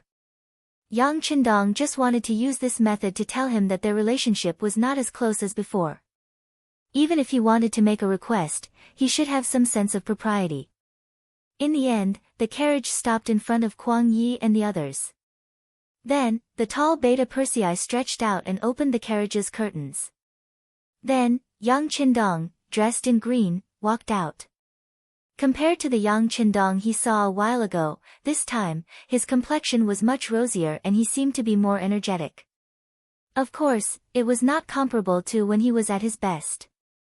But the more he looked like he had just recovered from a serious illness, the more it could be used as proof that he had indeed been seriously ill before.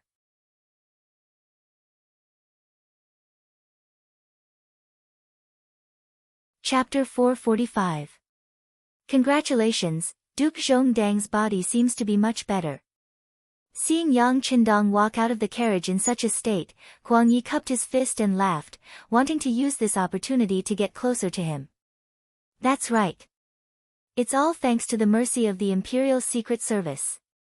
Otherwise, I'm afraid this duke would be long gone from this world. Yang Qindong didn't laugh. Instead, he replied very seriously.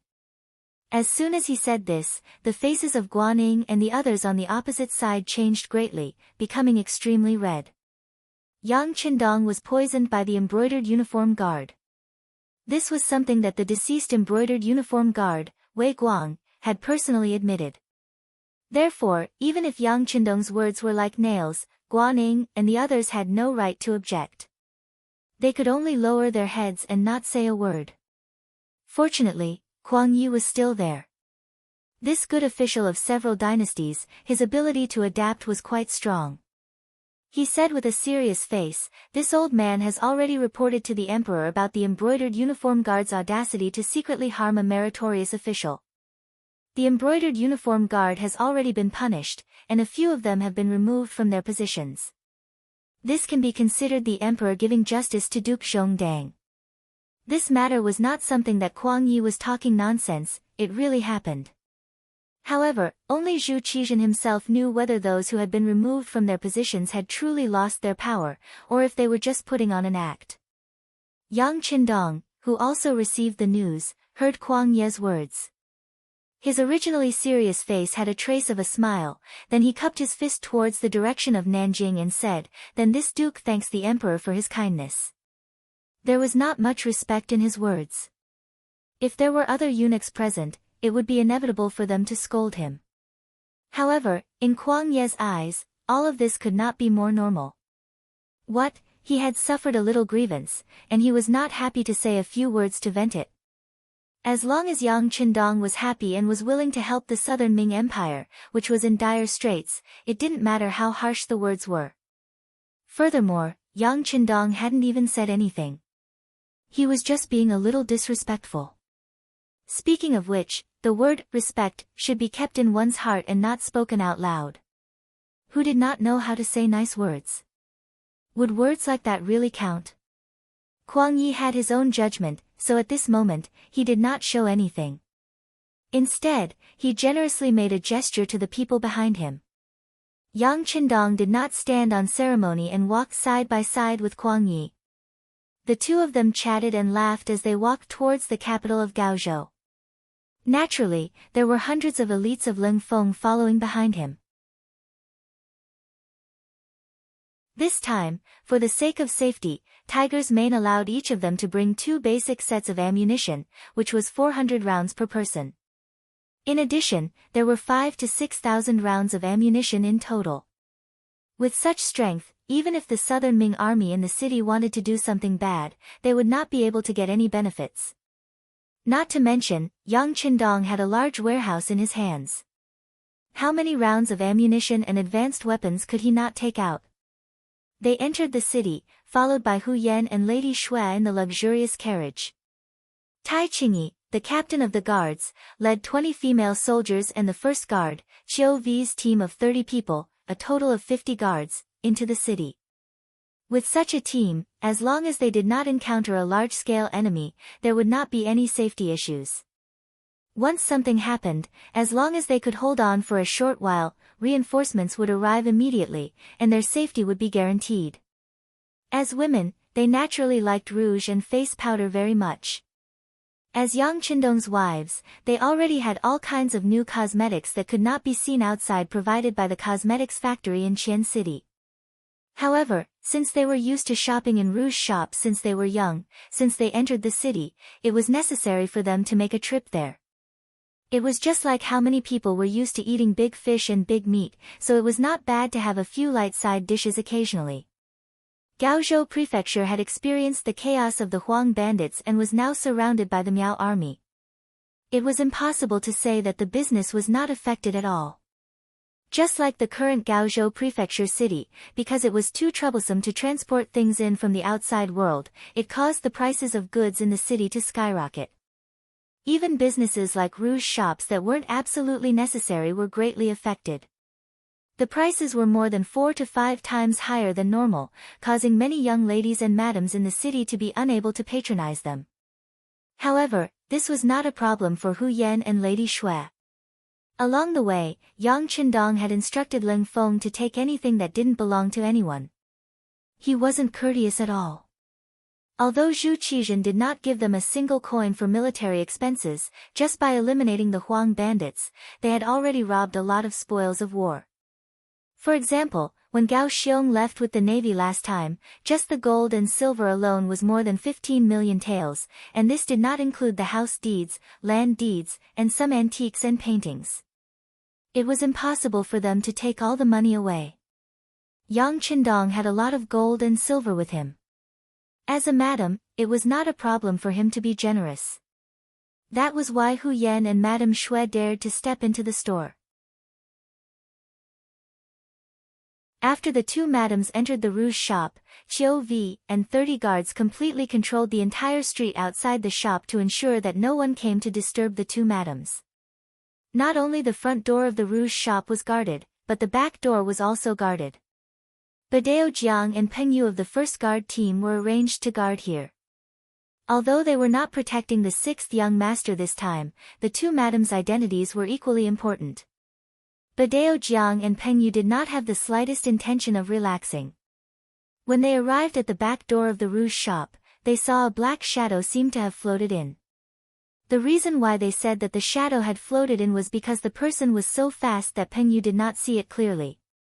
He did not even know if it was an illusion in front of his eyes. What kind of person was Peng Yu? He grew up in the mountains and dealt with all kinds of wild beasts. After many years of hunting, he was very sensitive to danger.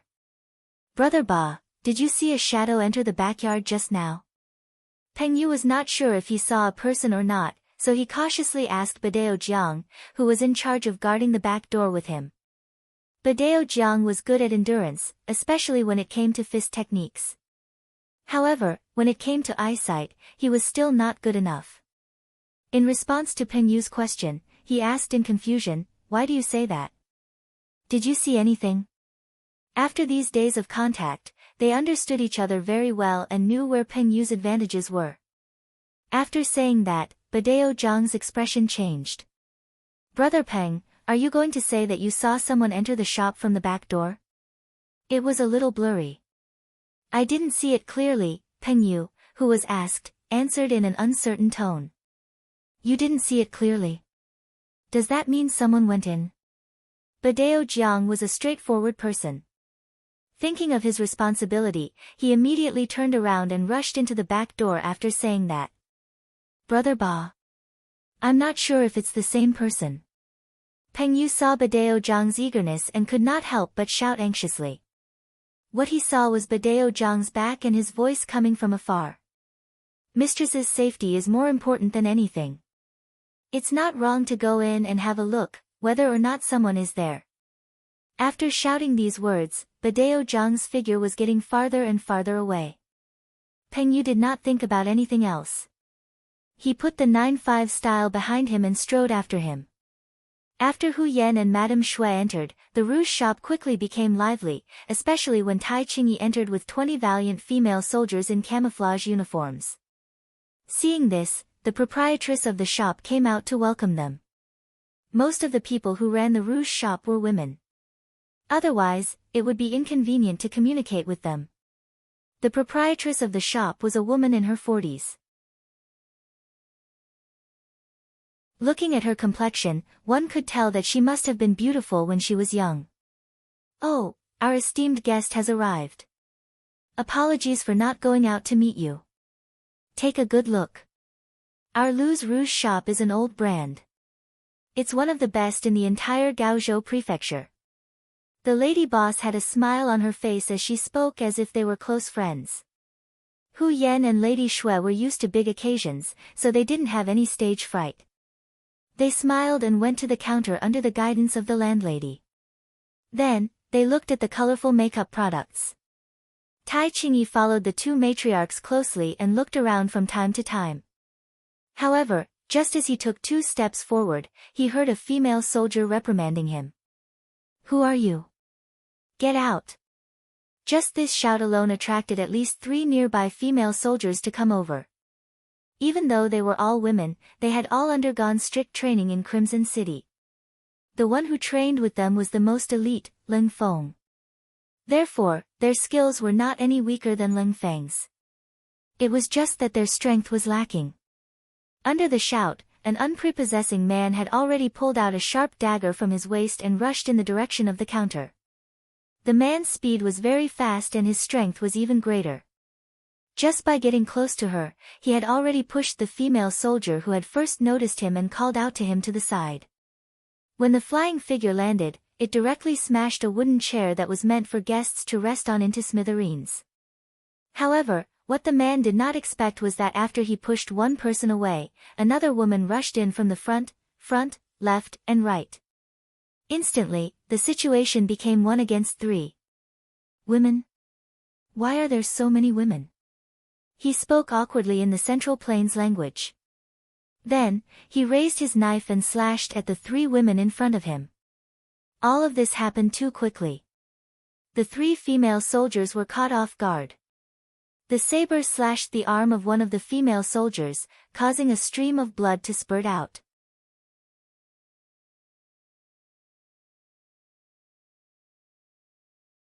Chapter 446.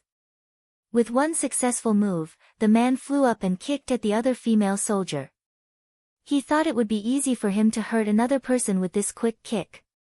However, he didn't expect that the person in front of him would move. His kick missed, and because he used too much strength, he almost fell to the ground.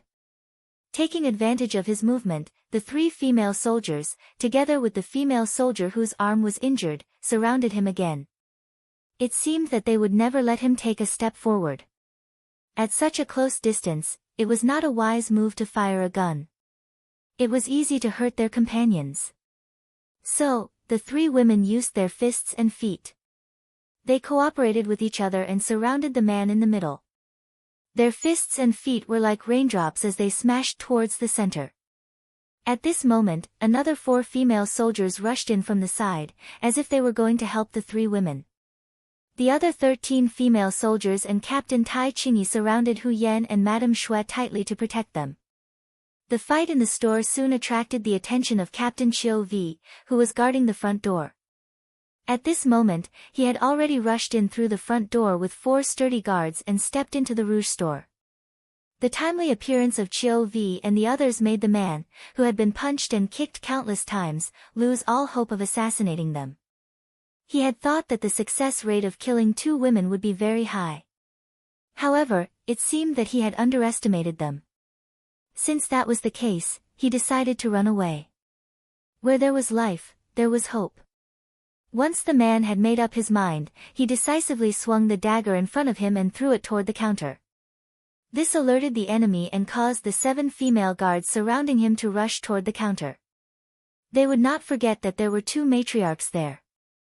The dagger flew through the air like an arrow. However, just as it was about to reach the counter, Tai Qingyi jumped up and grabbed it in midair. His voice was heard before his body landed on the ground.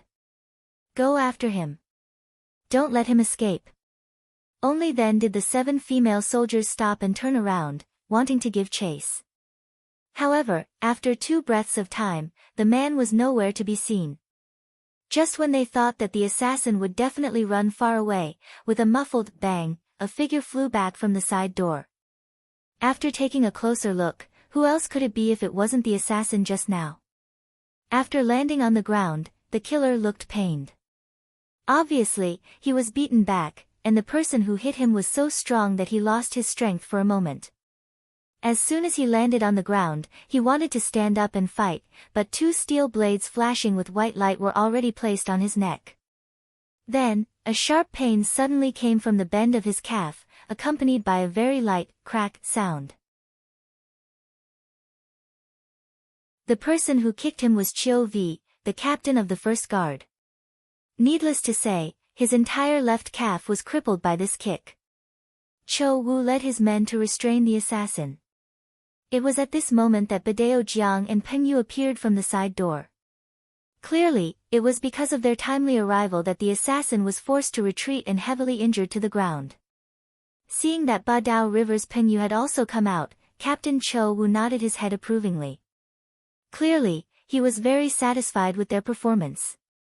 Then, he looked around with a serious expression and said, "It's dangerous here. Let's get out of the city first and send a signal to the outside." After Qiu Vi said that, Tai Qingyi led a group of female guards to cover Hu Yan and Madame Xue and walked out of the rouge shop. The landlady and the three waitresses in the shop were also carried out by the other guards. Two guards escorted the killer, who had lost the ability to move his left leg, out of the Lou's Rouge shop.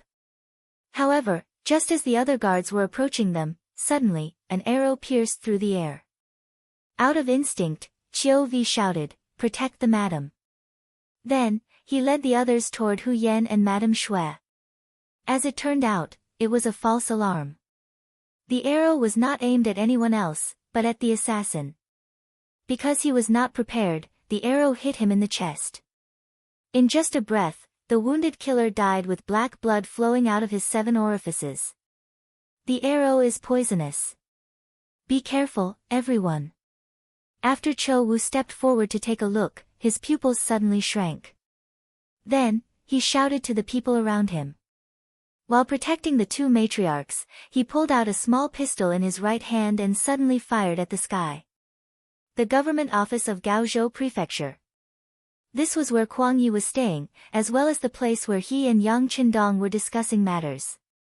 When they arrived, Kuang Yi smiled and invited Yang Qindong into a small study room. They closed the door and cut off all contact with the outside world. There were no outsiders in the room. Kuang Yi's smile disappeared and was replaced by a look of guilt. He cupped his fist and said to Yang Qindong, "Duke Zhongwei, I am so incompetent. The emperor has sent a decree, but he did not immediately agree to confer you the title of king. Lord Kuang, what is the meaning of this? Please don't be like this. This duke is unable to accept it." Kuang Yi was so respectful towards Yu Jia. Most likely, he was only respectful towards Ying Zong. Yang Qindong, who had just sat down, quickly stood up and held Kuang Yi's arm. Kuang Yi let out a long sigh and said, "Loyal Duke, this old man has let you down. Don't say that. This is the emperor's will and has nothing to do with you. But what's going on? Can you tell me clearly?" Yang Qindong let out a long sigh, pretending that it was the first time he had received the news. This. Kuang Yi first revealed a troubled expression, then stomped his foot and said, "Forget it, there are some things that cannot be avoided even if you want to. This old man will explain it to the loyal duke." Kuang Yi seemed to have gathered a lot of courage and told Ying Zong about the emperor's decree. Especially when he talked about how important the title of king was and how he had to inform Baiming and get their approval, his tone became even more serious. The reason why Kuang Yi did this was to give Yang Qindong hope. A person can only do things well when there is hope in their eyes. If he really couldn't see any future, who knew what unimaginable things he would do? Now that Kuang Yi said this, how could Yang Qindong not understand what he meant? With regards to such words of comfort, not to mention himself, even the other party probably wouldn't believe it. He couldn't help but bitterly smile. "Minister Kuang, I am calling you Uncle Kuang. Do you believe what you just said?" "Ah." Kuang Yi, who was still lowering his head and playing the pity card, suddenly heard Yang Qindong call him uncle. He felt that something was wrong. Then, he heard Yang Qindong say, "Do you believe it yourself?" His face turned red and he didn't know what to say. Seeing that Kuang Yi was speechless, Yang Qindong's expression turned gloomy. He continued, after defeating the Huang bandit army, all the generals were promoted and received benefits. May I ask if this has anything to do with me? This. Kuang Ye's expression became even more unnatural. In this matter, Ying Zong was indeed in the wrong. Seeing that Kuang Yi did not respond, Yang Qindong continued, with the empty position of an imperial envoy, I will let it go. If you don't give me a single grain of military pay, I will not quibble. Even if you don't give me any rewards, I can endure it. However, after defeating the Huang bandit army and delivering Huang Yuliang's head, not only did the emperor remove me from my position as imperial envoy, he also ordered the mercenaries to leave immediately and sent a large army to watch over us. May I ask, even if you want to burn the bridge after crossing the river, isn't this action too fast? If Minister Kuang was in my position, how would he explain this to my brother, the leader of the mercenaries? Ask me. Each question was like a bolt of lightning that smashed into Kuang Ye's heart like a hammer. He was speechless and his face turned red. Sigh. Yang Qindong didn't point at Kuang Yi to answer his questions. Even if Zhu Qizhen was here, he would probably keep his mouth shut. After using up the mercenaries, they found that the King of Min's faction in Yunnan was very powerful. They asked us to work for them, but we didn't get any benefits. Even if I could figure it out, how could I explain it to the mercenaries? Would they be able to think it through? Don't say any more. Kuang Yi finally spoke. Then, he slowly raised his head and looked at Yang Qindong with a pair of expectant eyes. The emperor has wronged you. But no matter what, the southern Ming Empire is weak now. Please help us. Thinking about it, Master Yang has assisted several generations of Ming emperors. You have wholeheartedly served the country and the emperor. Kuang Yi wanted to play the emotional card. However, he thought his method was correct.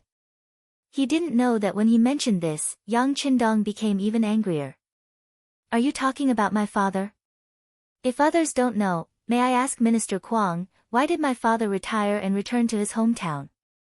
Why did he die on the way back? He racked his brains for decades for the Great Ming, but he didn't even want to return home to retire. If he was in heaven, he probably wouldn't think it was worth it. After Yang Qindong finished speaking, Kuang Ye's eyes flashed. He didn't expect that Yang Qindong was still defending his father. If this was the case, then the problem was serious. As one of the three Yangs, Yang Rong assisted several emperors of the Great Ming and was finally appointed as Master Yang. It could be said that he was a high-ranking official. However, with the rise of the eunuchs, especially the suppression of Wang Zhen's faction, he died on the way back. How could there not be a reason for his disappointment?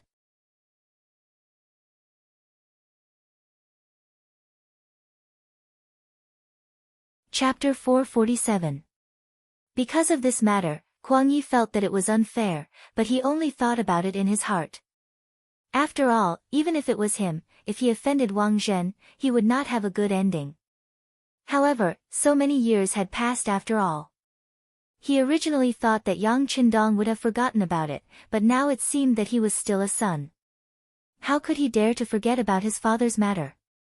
In that case, could it be that this person's resentment towards the Great Ming dynasty ran so deep? If that was the case, then things would be difficult to handle. Some thoughts, once born, would be like demons haunting one's body. It was difficult to get rid of them. Kuang Ye's expression changed again and again. He was still trying to analyze what Yang Qindong wanted to do. But at this moment, the sixth young Master Yang spoke again. Forget it, that was a long time ago. Let's not talk about it. But Minister Kuang, do you think I will repeat my father's old path? Yang Qindong's face was very serious, which made Kuang Ye's heart tremble. Old path. Could it be that when one was old, one would be ostracized, oppressed, or even leave helplessly and die in a foreign land? This was probably an outcome that no one wanted to see. Thinking about it carefully, although Zhu Qizhen did not persecute Yang Rong with Wang Zhen, he really did not help much. He only carried out the slogan of not being punished. It was like this in the past. Now that Yang Qindong had become so powerful and feared, how would he be treated when he lost his power? It was no wonder that Yang Qindong wanted to be conferred the title of king. After all, if he really became a king with a different surname, it meant that he would have more protection. For example, he could build a king's residence according to the rules and even have his own guards. Perhaps this way, he would be safer. Every man for himself, and the heavens take the hindmost. Yang Qindong thought about the future when he was powerful. This was called scheming and astute, which was very normal. But facing such a question, Kuang Yi did not know how to answer. Fortunately, Yang Qindong didn't want him to answer, he just asked a question. Through this matter, he wanted to tell Kuang Yi why he wanted to be king. It wasn't because he was ambitious, but because he wanted to find a guarantee. Alright, Minister Qi, let's not talk about these issues. Since His Majesty has begun to seriously consider it and has contacted His Majesty Baiming, what's wrong with me waiting for news? But it doesn't seem to be enough to make the mercenaries work hard. Of course, Kuang Yi knew that this so-called serious consideration was nothing more than a pretense to give an answer to Yang Qindong's request. But in fact, it was impossible for this matter to pass. No matter if it was Ing Zong or Dai Zong, they wouldn't want to see the rise of a king with a different surname. He believed that Yang Qindong must be able to see through this. Otherwise, he wouldn't have achieved so much in such a short period of time. The reason why he said this was just because he saw through it and didn't say it out loud. This was a smart person. As for the next mention that it wasn't enough, Kuang Yi knew that the other party was a little moved, or he wanted to continue to make more contributions and save more capital. He also answered this sentence very happily, of course it isn't just these. If Minister Qi has any request, you can put forward it. As long as it is within this old man's ability, I will definitely speak to His Majesty. Well, then let's see the sincerity first. As far as I know, Songjiang Prefecture, in history, there is a saying, first Songjiang Prefecture, then Shanghai Bund. Songjiang Prefecture is the predecessor of Shanghai, originally had a shipyard, but it is now idle. There are many ships that have been in the water, as well as those that have not been in the water yet. There are also many iron ore and steel there. Now, there is not much use for them to be placed there. It just so happens that the mercenaries need these. I have also received news from the mercenary leader that they want to get these things. This should not be a problem. The Ming dynasty banned the sea. Regarding this policy, although after Zhu Qizhen went to Nanjing and became the emperor of the southern Ming dynasty, there was already news that he wanted to remove this restriction. After all, there were still many opportunities at sea. Especially in the past, the great Ming dynasty's navigation industry was very developed. Once it was opened, it would bring a lot of benefits to the southern Ming dynasty. If it weren't for the sudden outbreak of war in the south, the problem would have been solved by now. The timing of Yang Qindong's suggestion was extremely accurate, which also made it impossible for Kuang Yi to refuse. What's wrong? You didn't agree to his request before and used all kinds of reasons to delay it. Now that he said that he wants something that you don't want, you still have the nerve to refuse? If this is also fine, then don't ask him for help if you have any problems in the future. Mutual assistance was the key. It was the key to sustainable development. Only giving without any return, this kind of relationship wouldn't last long. Kuang Yi only thought about it in his mind and nodded. I can't give an answer now, but it shouldn't be a big problem. In short, this old man will do his best. That's good. Let's wait for this matter to be done. After the mercenaries can pull the steel from Songjiang Prefecture, then let's talk about how to deal with the current situation. When Yang Qindong heard Kuang Ye's words, he knew that the matter was mostly done. He relaxed his body and leaned back on the wooden chair behind him. That's natural. It's just that the current situation seems to be extremely unfavorable to us. If it's possible, if the mercenaries take action a day earlier, I'm afraid that we can save many people from the abyss of suffering. Kuang Yi thought about whether he could persuade Yang Qindong to take action first. At least, he could stand out and attract attention and relieve the pressure of the southern Ming dynasty's army. It was just that Yang Qindong saw through such a scheme at a glance. Minister Kuei, the mercenaries don't belong to me. Ah. That's right, that's right. Then I will immediately report the situation here to the emperor. If it's urgent, it shouldn't take long for the news to come back. Kuang Yi was reminded that this matter was brought up by the leader of the mercenaries. If it wasn't resolved, would the mercenaries take action easily? Even if it was Yang Qindong, he would not have the strength to do so. Of course, Kuang Yi wouldn't think that the real leader of the mercenaries was Yang Qindong. Firstly, the other party was too young. Whether it was Baiming or the southern Ming dynasty, they had investigated his past and didn't find anything strange about him. Secondly, the mercenaries were too powerful, especially when they had extremely advanced firearms in their hands. How could such things be created by a young man? Although it was ridiculous to say that saving a life could command the mercenaries, no smart person would believe it.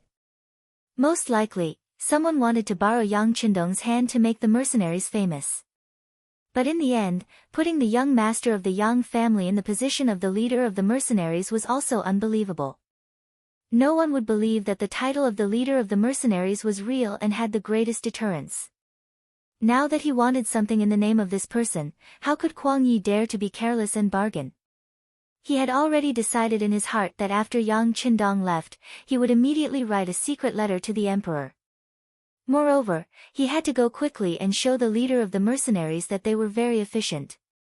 This would definitely be beneficial for future cooperation. After everything was done, if he could send people to the mercenaries' headquarters to learn and even buy the advanced firearms in the mercenaries' hands, he wouldn't have to worry about the great Ming dynasty not being unified. He wouldn't have to worry about the provocation and harassment of the surrounding small countries. While Kuang Yi was still thinking about these things and even making plans for a beautiful future, he suddenly heard the faint sound of a gunshot. Then, a dazzling beam of light shot up into the sky. Even during the day, he could still vaguely see the dazzling scene of flying into the sky. The signal flare that Qiu Vi shot was not a crude thing made by the newly developed ordnance stone in Qiqian City, nor was it a rudimentary toy made during the Republic of China or the war.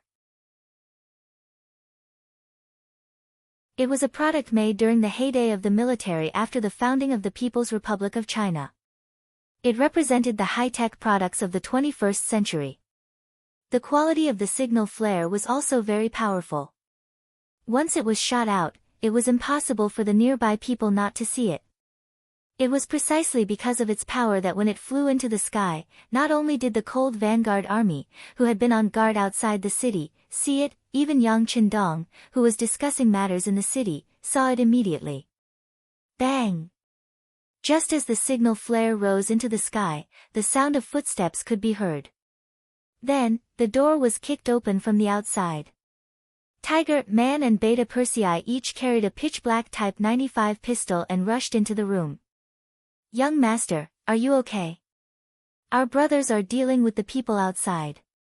Tiger Man first looked carefully at Yang Qindong as soon as he came in. When he found that the young master was fine, he couldn't help but breathe a sigh of relief. Then, he stood in front of Yang Qindong as if he wanted to hurt the young master and kill him first. Beta Persei was even more direct.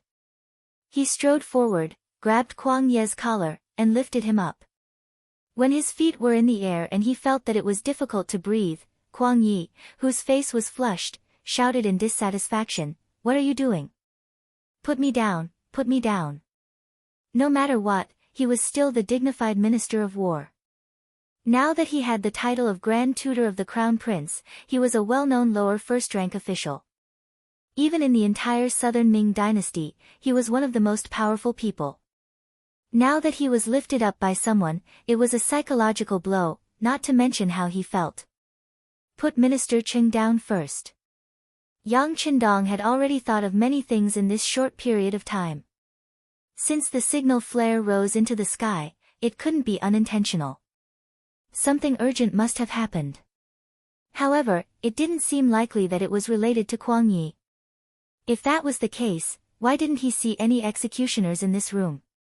As long as an old man like Kuang Yi was here with him, even if he had just been cured of the poison, he wouldn't be a weak person.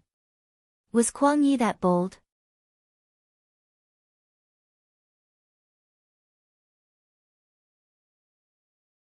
Chapter 448. Yang Qindong didn't believe that Kuang Yi had anything to do with this. At the very least, he shouldn't have been involved. That was why he asked Beta Persei to put Kuang Yi down. With Yang Qindong's order, Beta Persei reluctantly put Kuang Yi down. Kuang Yi coughed violently after he was released. Speaking of which, Yang Er's strength was really great.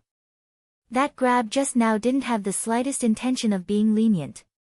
If he hadn't let go in time, it was likely that he would have suffocated to death in just a moment. After a series of violent coughs, Kuang Yi, whose face was still a little red, asked angrily. "What are you trying to do?" Kuang Yi only shouted angrily. He didn't ask too much because he realized that something was wrong. If Yang Qindong really wanted to harm him, he could have done it the moment he entered the room. Why did he have to talk for so long, to the point that the matter was basically settled before he acted? He felt that there must be some kind of misunderstanding. "What are we trying to do?" "Let's see what your men do first," Yang Qindong retorted. Although he respected Kuang Yi and some of the things he did, when it came to matters of life and death, he wouldn't hesitate to kill. "My subordinates." Kuang Yi fell silent after saying this. Naturally, he didn't have the slightest ill will towards Yang Qindong. Especially when he still needed to ask for help, he wouldn't have any other thoughts. However, he couldn't control what his men wanted to do. If someone disobeyed him and wanted to do something, he couldn't guarantee that he wouldn't be able to do it. At least before he figured out what was going on, he didn't dare to make any promises. Kuang Yi didn't say anything, so Yang Qindong didn't ask. Instead, he calmly sat back in his chair and looked outside. He believed that since there was a chance to send a signal, it shouldn't be too urgent. He just had to wait for the news. As long as he was fine, the Yang family army wouldn't be in a mess and there wouldn't be any big trouble. Yang Qindong quickly sat down with a calm look on his face. This gave Tiger's Mane and Beta Persei a backbone and they were no longer as flustered as before. Although Kuang Yi didn't sit down, he had temporarily regained his freedom. When he saw this scene, he couldn't help but sigh in his heart. Not to mention other things, just this calmness alone was something that no young man could do. While they were waiting, the outside gradually quieted down. From the beginning to the end, not a single Ming soldier or general rushed over. From this point on, Kuang Yi sighed in his heart. How could he not? With his experience, he could guess that his subordinates had been subdued, or else, why would no one care about him, the powerful minister of the Ministry of War? Report. In less than a cup of tea's time, someone finally appeared outside the room in the inner courtyard. This person was no stranger to Yang Qindong. It was Ba Daojiang, who had joined the first guard squad not long ago. "What's the matter? Speak." As soon as he saw Ba Daojiang, Yang Qindong frowned. He knew that the first guard squad was assigned to protect his two wives today. Could it be that something had happened to them? Unconsciously, Yang Qindong's right fist suddenly clenched. He swore that no matter who it was, if anyone dared to have ideas about his wives or hurt them, even if it was related to the Southern Ming Emperor, he would never forgive them. Even if he was still not strong enough, even if he had limited military strength, insufficient population, and some of the foundations were not well established, he would still go crazy. Yang Qindong had the existence of a large warehouse. If he was forced into a corner, he would show everyone what a real cannon was, what a human meat grinder tank was, and what a high-altitude plane was. Yang Qindong's anger was conveyed through his tone. Ba Daojiang, who was half kneeling on the ground, felt a chill run down his spine. Recently, he was fortunate enough to become a member of the first guard squad and had more opportunities to interact with the sixth young master. It was because of this that this person who was younger than him always gave him the impression that he was very kind. It was hard for him to get angry, and even if the sky fell, he would not change his expression. However, now that he was so angry, it was as if he was a completely different person. Ba Daojiang's mind could not help but be in a mess. However, after all, he had been in the Jianghu for so many years, so he still had the basic skills to calm himself down. More importantly, he was now one of the 6th young master's men, and he was the kind that was fully trusted. With that in mind, Ba Daojiang tried his best to remain calm. Then, he recounted what happened in and outside Lu Shi's rouge shop. Assassination. Fortunately, they were fine. After hearing this, Yang Qindong heaved a sigh of relief. However, his tone was still strict. Are the 2 madams safe now? Has the army entered the city? Replying to the 6th young master, the madams are very safe. They are under several layers of protection and will not be in any danger. 1st Battalion Commander Wu Xing has already led the army into the city and is taking over the city's defense. Ba Daojiang reported what he saw along the way, as well as what Captain Qiu Vi had told him. Unexpectedly, just as he said this, Kuang Yi suddenly spoke. That's impossible. I didn't hear any killing. The city's defense is also so tight.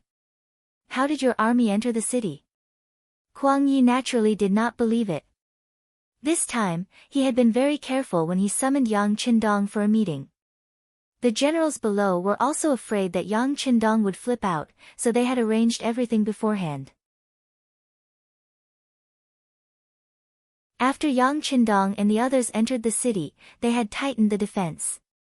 General Yu Guang was personally standing on the city wall to prevent any accidents from happening. There were also hundreds of Ming dynasty soldiers with him. They were already prepared and had a large number of people. How could they be taken down so easily? The key was that there was no sound of movement. This was something unimaginable. Kuang Yi did not believe it. Yang Qindong was unwavering. Since Ba Daojiang dared to say this, he must have seen something with his own eyes.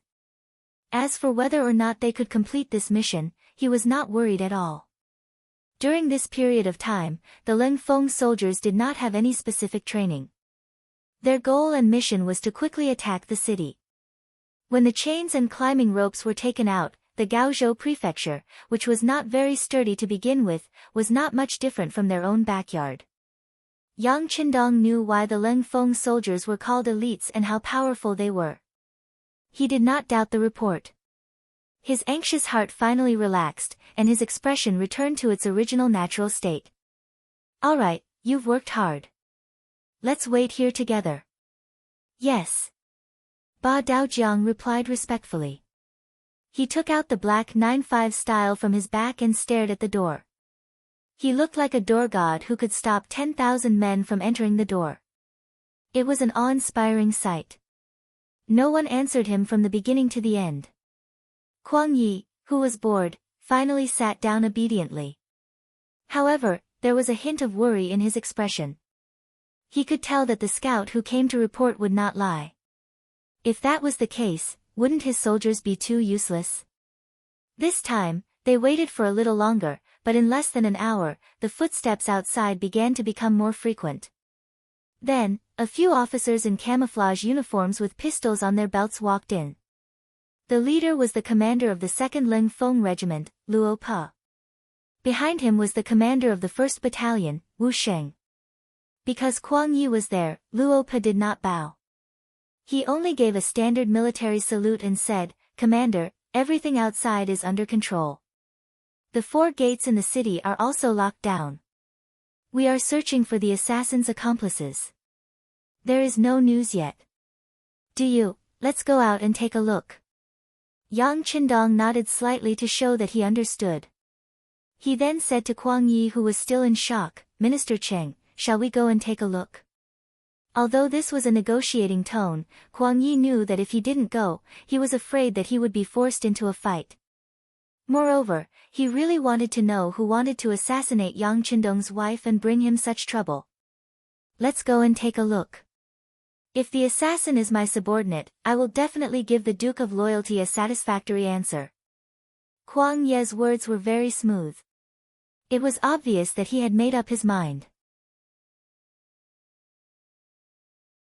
If the person who did this was really his subordinate who made the decision without permission, then he really didn't mind killing a few people to satisfy his appetite. Yang Qindong wanted Kuang Ye's attitude. Just like how Kuang Yi could not fall out with him, he did not want to fall out with Kuang Yi either. Following Yang Qindong, Kuang Yi and the others walked out of the room. When they arrived at the outer courtyard, they saw Guanning, Ma Wei, and the others with bruises all over their faces. They were tied up like dumplings and pressed to the ground.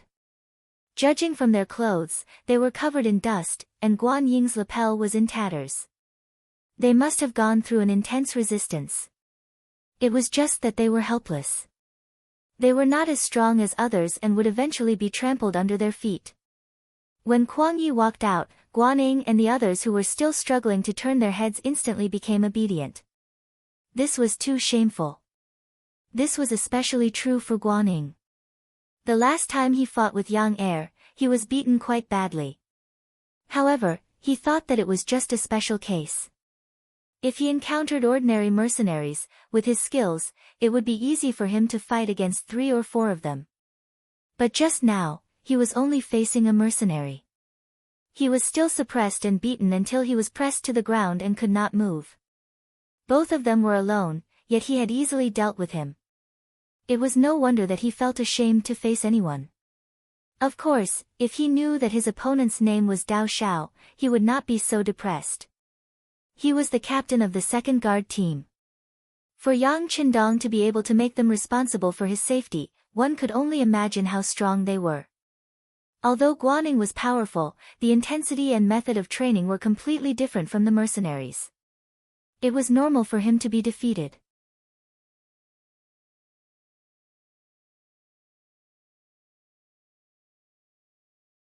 Chapter 449. This was also thanks to Yang Qindong telling all his subordinates before entering the city that they should not fire unless absolutely necessary. After all, the southern Ming Empire was still their ally, and even their superior. If not for this order, Guanning and Ma Wei would not be standing here alive after being hit by the flying bullets just now. Oh no! They were kneeling here. Seeing the subordinates, he was so proud of being pressed to the ground, Kuang Ye's expression became very ugly. However, at this moment, he wasn't in a position to criticize them. He only walked in front of them and asked in a very strict tone, "Who sent people to assassinate the Duke of Loyalty's wife? Stand up now and I'll give you a quick death. If you don't speak and I find out, I can guarantee that your 3 clans won't have a good life." Even the 3 clans were involved. It could be seen that Kuang Yi was truly angry. However, no matter what he said, Guanning and Ma Wei had a confused expression. It was obvious that this was the first time they heard of this matter. Humph. Don't pretend to be innocent. If this old man finds out, don't think about living. Kuang Yi coldly threw down these words, but his heart relaxed. From his observation, these 2 generals shouldn't know about this. If that was the case, then perhaps the assassin really wasn't sent by his subordinates. Yang Qindong was also seriously looking at all of this. He almost reached the same conclusion as Kuang Yi. Some things could be deceived with words, but not with the eyes. Of course, there were some people who were very good at acting. However, since they didn't admit it, then he would first go and see who the assassin was. As long as he could figure out this person's identity, he would be able to find some clues. The group of people walked out of the gate and went straight to the Lu Rouge shop. Along the way, they could see a Ling Feng brother standing guard not far away. This was enough to prove that the entire Gaozhou prefecture had been taken over by the mercenaries. Kuang Yi knew that everything Ba Daojiang said was true. At this moment, his expression was very ugly. Gaozhou prefecture wasn't very big, and Lu Shi's Rouge station wasn't far from the Yamen. It didn't take long for the group to arrive. As soon as Yang Qindong appeared, Hu Yan and Madame Shui, who were protected by several layers of people, rushed out and ran to Yang Qindong. "Darling, we're fine. It's just that what happened just now was really scary. It's okay, it's okay. It's all over now." Yang Qindong hugged and comforted the 2 ladies. Then he said to Captain Tai Qingyi, who was slowly following behind him, "Send the two ladies into the carriage first." Female guards had already come forward to escort Hu Yan and the others to the car.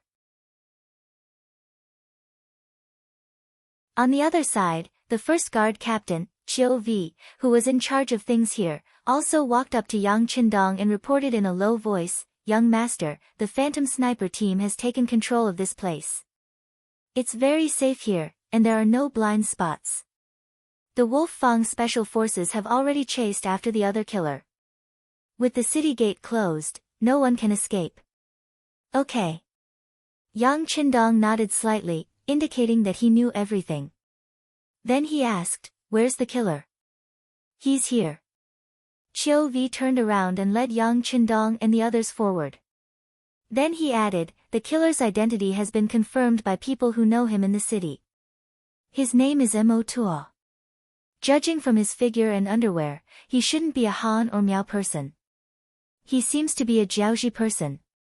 "Jiaoji?" Hearing this inference, Yang Qindong's face flashed with doubt for a moment. "Yes, people from the security bureau just came over. Judging from his underwear habits, he should be a Jiaoji person without a doubt." Qiu V didn't just say it casually. This was the conclusion given by the security bureau personnel who were familiar with the situation of all parties. "Okay." Yang Qindong nodded again. Countless question marks and possible scenarios flashed through his mind. Kuang Yi and the others who were following behind them heard the word Jiaoji and couldn't hear anything else. Even so, Kuang Yi still strode over. Other than Ba Dao Jiang, who was following closely behind him to prevent any accidents, the rest of Ling Feng didn't move at all. An old man in his 60s was nothing in their eyes, even if this old man was the Minister of War. Kuang Yi strode forward and tore open Mo Tuo's coat. When he saw the clothes inside, his eyes focused and he shouted, "Yes, he should be a Jiaoji person. This kind of loose collar is their specialty. I've seen it before when I dealt with them." The climate in Jiaoji was warm all year round, so the collar of their underwear was extremely loose.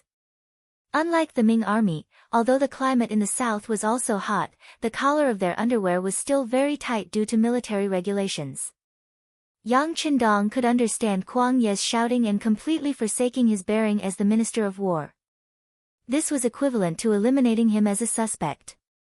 In fact, Kuang Yi had no motive to harm Yang Qindong at this moment. He wanted to borrow the strength of others, but he couldn't. Why would he try to kill him? Judging from this point alone, Kuang Yi's suspicions were greatly reduced. However, Yang Qindong wouldn't say it out loud. He wanted to make Kuang Yi hesitate. After all, this territory was under the jurisdiction of the Southern Ming Empire.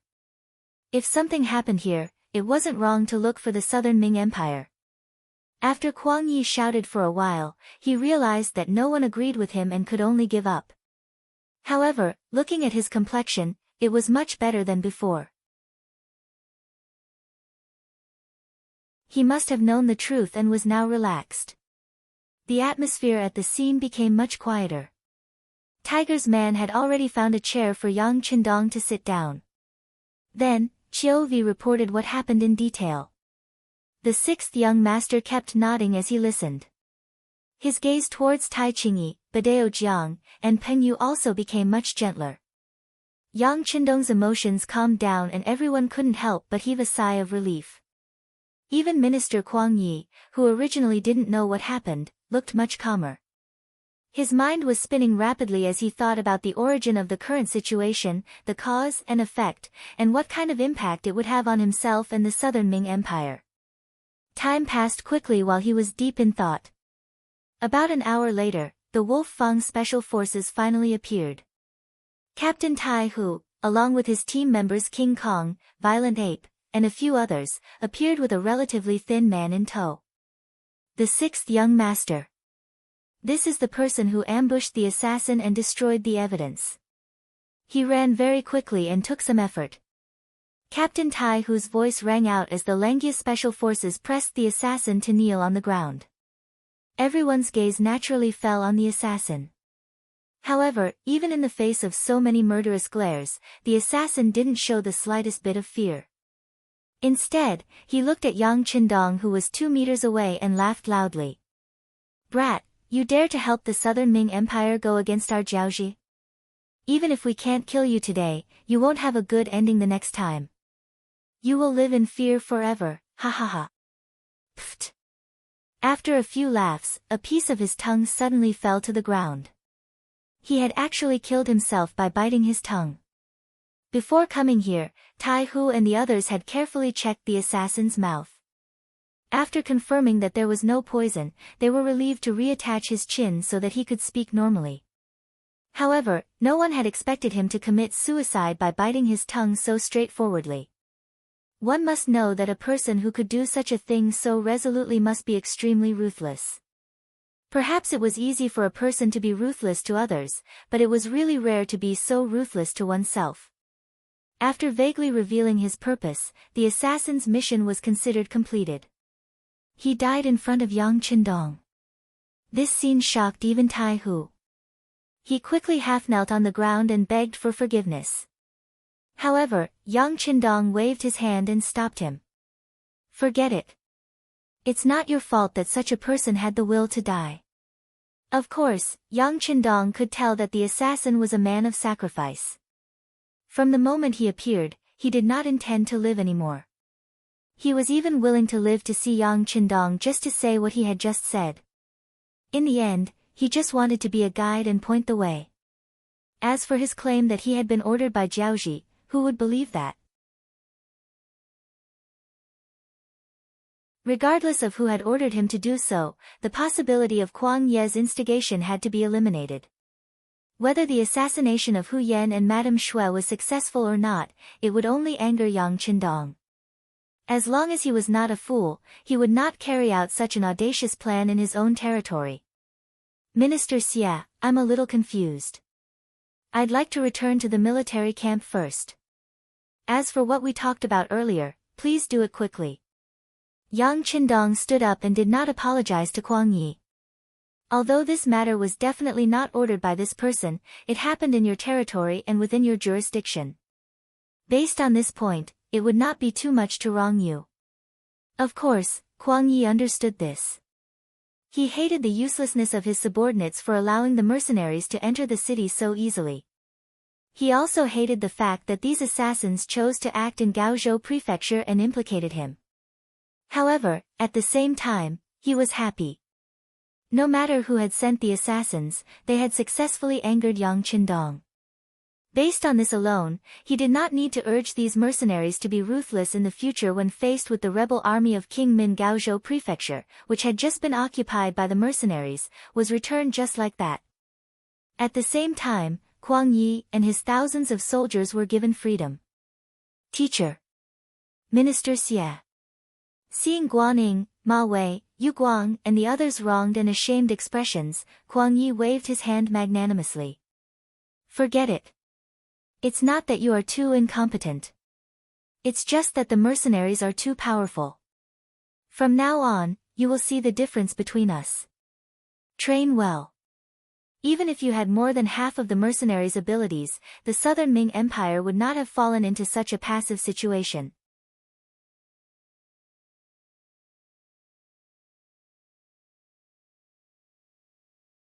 Chapter 450.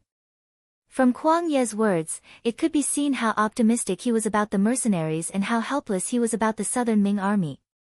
The mercenaries protected Yang Qindong as they walked out of Gaozhou Prefectural City. However, the sixth young master didn't immediately return to the carriage. Instead, he walked with the Leng Feng soldiers. He would do as much as he could to get closer to the military as he could. After all, the army was the foundation of a country. If he didn't have control of the army, then the so-called political power was just a joke. Seeing Yang Qindong walking casually among the troops, the people around him didn't relax. Especially Luo Pe, the leader of the second group of the Cold Front, they were extremely cautious. Even the safety of the 95 style on their backs had been removed. They looked like they were ready to fight any battle at any time. Feeling everyone's nervousness, Yang Qindong chuckled and revealed a very confident expression. "There's no need to be nervous. As long as Kuang Yi is here, the southern Ming army won't dare to be our enemy. Right now, their biggest enemy is still the Min King's rebel army. Since Yang Qindong, who had always been meticulous, made such a statement, the surrounding Leng Feng soldiers naturally relaxed a lot. However, at the same time, there were smart people who heard the different meaning in his words. For example, Tiger's Mane asked the question in his heart. Young master, if that's the case, they won't be our enemy now, but they will be in the future, right? When Tiger's Mane asked this question, the Leng Feng soldiers around Yang Qindong all pricked up their ears. Clearly, this was something they were very concerned about. That's right. Without making Tiger's Mane and the others wait, Yang Qindong nodded with certainty. But it's not that they want to be our enemy, it's that we want to be their enemy.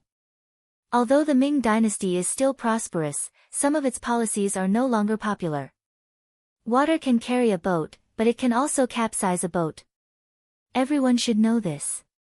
If we don't reform, then even if we don't do anything, other people will replace us.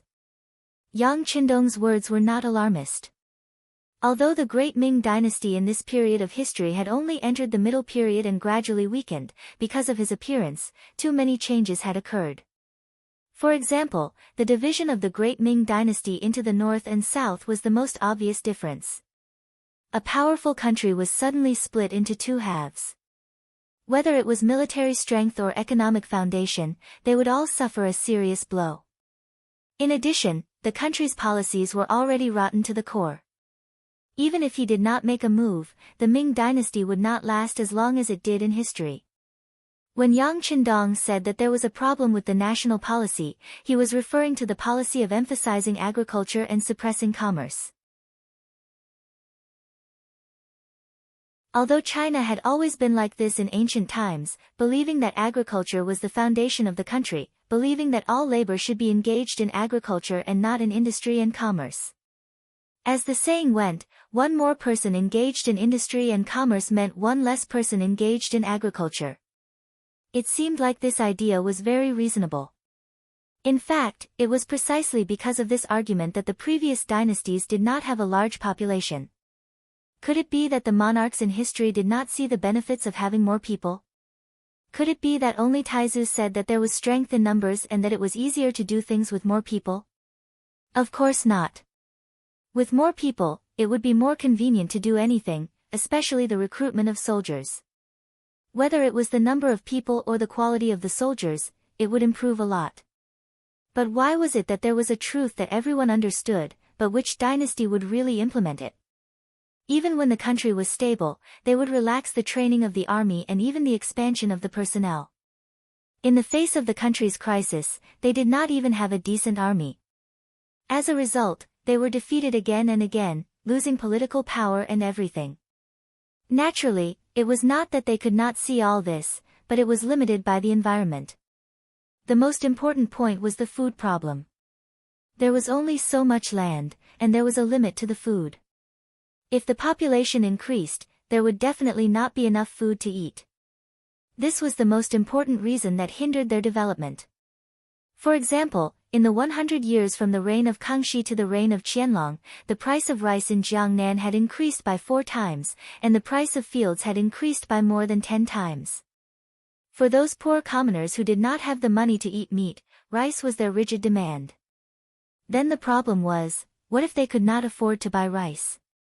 If they could not even feed themselves, how could they have more children and create a larger population? Fortunately, there were still sweet potatoes in the Qing dynasty. Although its taste was simple and its nutritional value was not high, it could still fill the stomach. Therefore, some people jokingly called the Kangxi and Qianlong age the sweet potato age. There was a certain reason for this. Therefore, in this way, the land became the foundation of the country. How to let the people have more land and let them have enough food and clothing. When they were rich, naturally, the country would be rich and strong. This was what people meant by hiding wealth among the people. But it was this truth that many people did not understand. On the contrary, soon after a dynasty was established, a privileged class would quickly appear. And this privilege showed that they would have a large area of land in a very short period of time. In the beginning, it might not be much, but as they continued to develop, they would naturally have to seize more land from the people to maintain their power and enjoy a high and luxurious life. They had no choice but to compete with the people for benefits. Take Yang Qindong for example. After he was conferred the title of Duke of Loyalty, he also had his own legal land, and he was given more than 5,000 mu. Because the Ming dynasty was divided into the north and south, in order to discuss Zhu Qizhen, Dai Zongqiu deliberately gave the fief to Jianing in the south, making this fief impossible.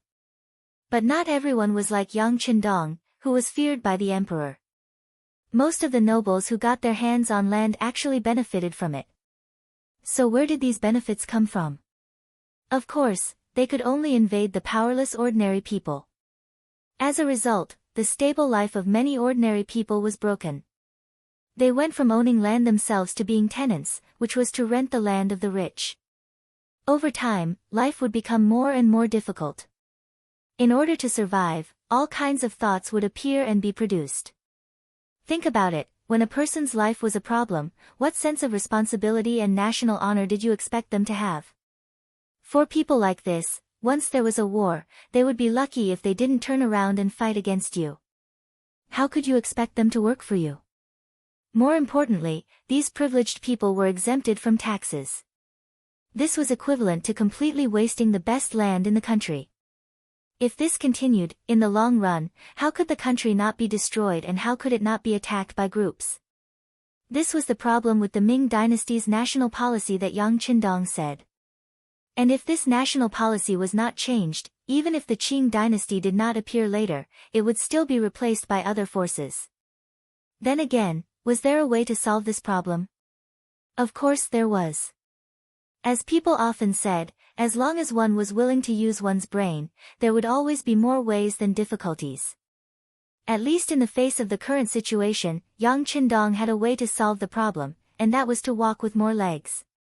If a country wanted to develop, to be strong, and to stand at the top of the world, it was absolutely impossible to walk with only one leg. It must be diversified. This meant that not only did they need agriculture, but they also needed industry. Once the country was strong and the people were rich, everyone could live a life without worrying about food and clothing. Then, who would think of rebelling for no reason? Even if there were some people who had such thoughts and wanted to bewitch others, there must be people who dared to agree. How many people would agree to not live a good life and take risks, and even lose their heads? In particular, Yang Qindong attracted potatoes, which had a high yield and could fill the stomach, which was tantamount to solving the problem fundamentally. Then, as long as the land in the hands of the powerful people was weakened and let the people have it again, these people would be guided to develop light industry, handicraft industry, and heavy industry.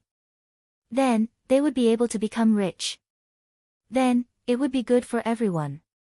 Just like Yang Qindong himself, he was developing with such thoughts. All kinds of factories were opened in Qiqian City, and the land further away was developed and planted with all kinds of crops. Moreover, with the mild temperature there, many crops could be harvested twice a year, or even thrice. With food, work, and money to earn, good days would naturally come. After that, it became a matter of how to ensure that the fruits of one's victory would not be taken away by others. Naturally, more people would take the initiative to join the army. Take Ling Feng for example. Pride was one thing, but more than that, they wanted to protect the fruits of their labor, protect their home. In order to achieve this goal, they would really put their lives on the line. This was a completely different concept from the Ming dynasty's soldiers who were paid. With the right path and a good foundation, and with the help of advanced weapons that were several hundred years ahead of the modern world, it was really hard to think of anyone who could be a match for them. This also created the legend of Ling Feng being invincible. Thinking up to this point, Yang Qindong's eyes were filled with hope and desire when he looked forward. In this life, he was destined to bring the Han people to the peak of the world. No one could stop him. What happened in the prefectural city of Gaozhou was quickly discovered by the spies of King Min who had been keeping a close eye on this place. After the news spread, the prepared lobbyist, the eloquent Qin Tian, went straight to Gaozhou prefecture. At the same time, the secret letter written by Kuang Yi had also been sent to Nanjing City, to the front of Zhu Qizhen of the Ying sect. Kuang Yi actually managed to convince Yang Qindong, and more importantly, his opponent even assisted him. Jiaoji actually sent people to assassinate Yang Qindong's wife. This forced the Duke of Loyal Courage to do something even if he wanted to.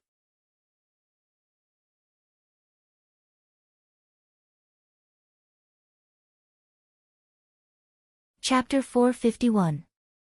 Taking advantage of this opportunity, Yang Qindong only wanted the ships that were no longer in use by the Songjiang prefecture. Zhu Qizhen could naturally afford this price. He waved his hand and approved Kuang Ye's report. While sending someone to reply, he also informed the Songjiang prefecture to prepare for the handover of the ships and the preparation work to take out all the steel in the prefecture's inventory. Zhu Qizhen's side had a positive response. Chen Tian also came to the Miao army camp that was stationed near Gaozhou prefecture. Miao Jinlong was one of the leaders of the Miao tribe. Now that he had an army of 60,000, his identity was naturally noble. However, knowing Chen Tian's identity, he still warmly prepared a banquet when Chen Tian arrived. Chen Tian was one of the important strategists of the Min King. As the saying goes, there are 7 ranks in front of the Prime Minister. No one would want to offend a close official like him unless it was necessary. Not to mention, he had come here to solve the problem in the first place.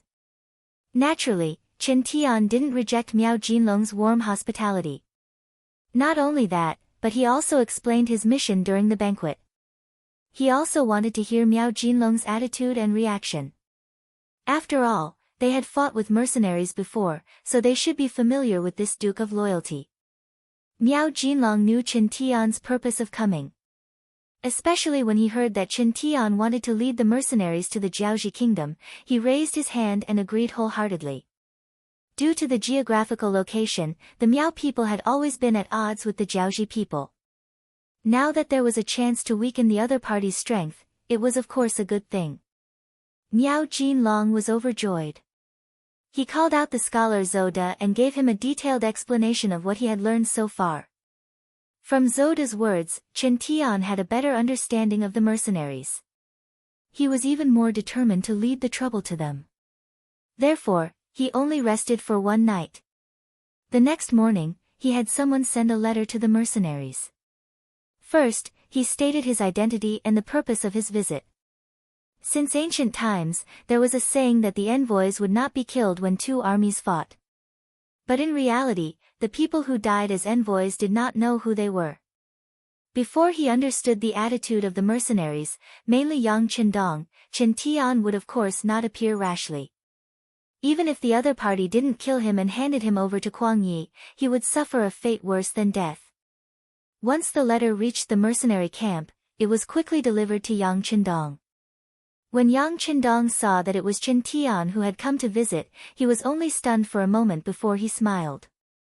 It was really like someone delivering a pillow to him when he was feeling sleepy. After the discussion with Kuang Yi, Yang Qindong guessed that Zhu Qizhen would definitely agree to his request if he didn't care about the title of king with a different surname. After all, the king of Min's faction had directly affected the political power of the southern Ming dynasty. But Yang Qindong had been thinking about how to treat King Min's people these days. With the strength of the mercenaries, coupled with the sufficient weapons just sent by the marine, it is not difficult to deal with them face to face. However, if he really did that, the pressure on the southern Ming Empire would decrease, and they would definitely consider dealing with him. This kind of strategy of swallowing wolves and luring tigers was not what Yang Qindong wanted to see. Just because he needed a large number of Han people, he couldn't fall out with the southern Ming Empire. Otherwise, even if he went on a crusade and conquered a large area of land, who would be in charge of it? Let the foreign race take over. This was absolutely impossible. If this was the case, it was unwise to be the enemy of the southern Ming Empire. What he wanted was to slowly digest and change, not kill a lot of Han people to show his strength or build a country similar to the Ming dynasty. If that was the case, it was just a change of dynasty. Once many years had passed, What was the difference between the Ming dynasty and other historical dynasties? The so-called Great Yang Qindong began to think about how to solve the crisis of the southern Ming Empire without making them too big. Once his strength rose to a certain level, it would be time for him to come back and reap the fruits of victory. After thinking for a few days, he finally had some ideas. If he wanted to do this, he must obtain the support of one person, and that is the Min king.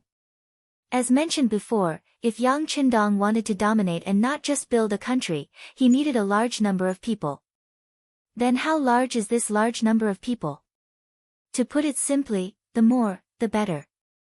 According to Yang Qindong's intention, he didn't just want to conquer the Ming dynasty in the future. On the contrary, in order to maintain the growth of the population here, he might want to conquer this place in the future. What he wanted was not just Asia, but the entire world. He wanted the Han people to stand at the top of the world. Wherever you go, your identity as a Han person is incomparably noble. If you are lucky enough to be born in a Han family, then you will be like a noble from birth. Wouldn't it be difficult to achieve this? Of course it was difficult. However, for the various advanced weapons in the warehouse, and the munitions factories that Qiqian City had given enough conditions and books, the production of new weapons would only increase. As long as the quality of the army was good enough, and there were enough numbers, firearms would have an absolute advantage over spears and swords.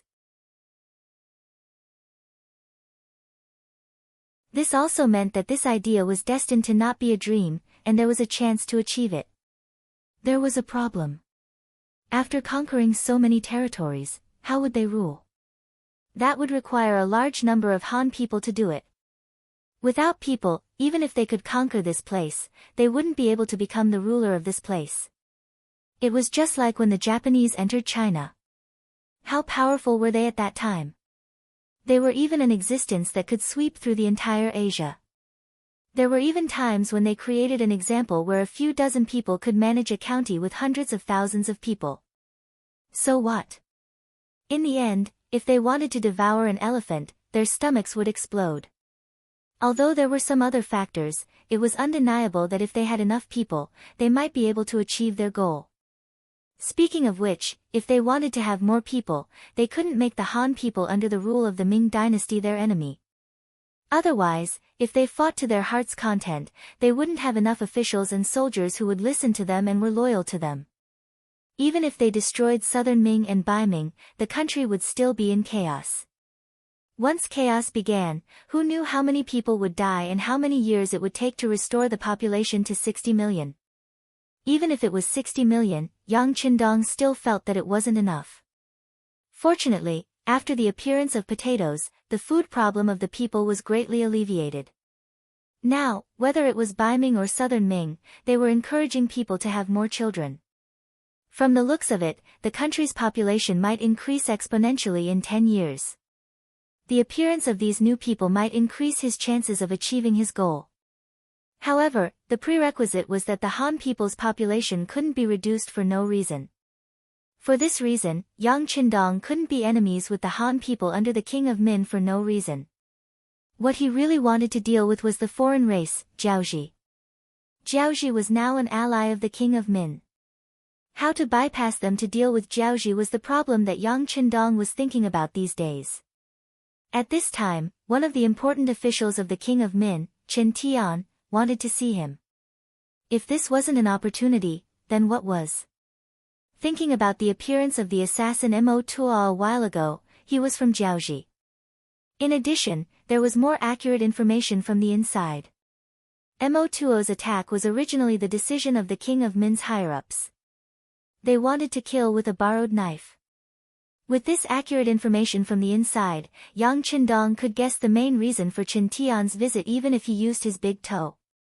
Or rather, this was what Yang Qindong hoped for. This was exactly what he wanted.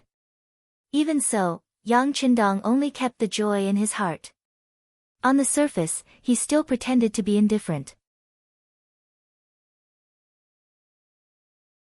Never let your opponent know what you were thinking. This kind of person was truly qualified and an excellent diplomat. Young master already knows about this. Arrange for him to come over tomorrow. Tiger's mane, go and contact him first. Yang Qindong didn't say much. In fact, he didn't need to say much. Tiger's mane was one of the closest people to him. He always knew what he was thinking. It was necessary to wait for the right price to sell. Since he had obtained so many benefits from the Southern Ming Empire, there was no reason for the King of Min to not do anything. Young master, don't worry. Tiger's mane promised as if he knew everything. In the end, his role was the vanguard. At the same time, he was paving the way to raise the status of the young master. The mercenaries quickly replied and promised that Qin Tian could come to the barracks tomorrow to discuss the matter. They also said that he could come openly and didn't need to consider the reaction of the Southern Ming army in Gaozhou. These words were a little generous. Not for other reasons, but through these matters, it could be seen that the relationship between the Duke of Loyal and the Southern Ming Empire wasn't very good. The Southern Ming Emperor, Zhu Qizhen, was very afraid of Yang Qindong. This was already public news. Now, it seemed that it wasn't wrong. Qin Tian, who received a reply, was naturally very happy. He thought about how to persuade Yang Qindong when he saw him several times. He also thought about the possible unexpected situations several times. Early the next morning, he brought a group of men and went straight to the barracks of the mercenaries. When they left the barracks of the Miao army, Miao Jinlong sent people to escort them. However, when they were about to reach the city of Gaozhou, the mercenaries in camouflage took over and brought them over. This kind of thing was done in front of the eyes of the Southern Ming army. General Yu Guang, who was in charge of guarding the city, gritted his teeth. As early as last night, Yang Qindong sent people into the city to inform Kuang Yi that the King of Min sent people to talk to him. He also agreed and hoped that they would make things convenient.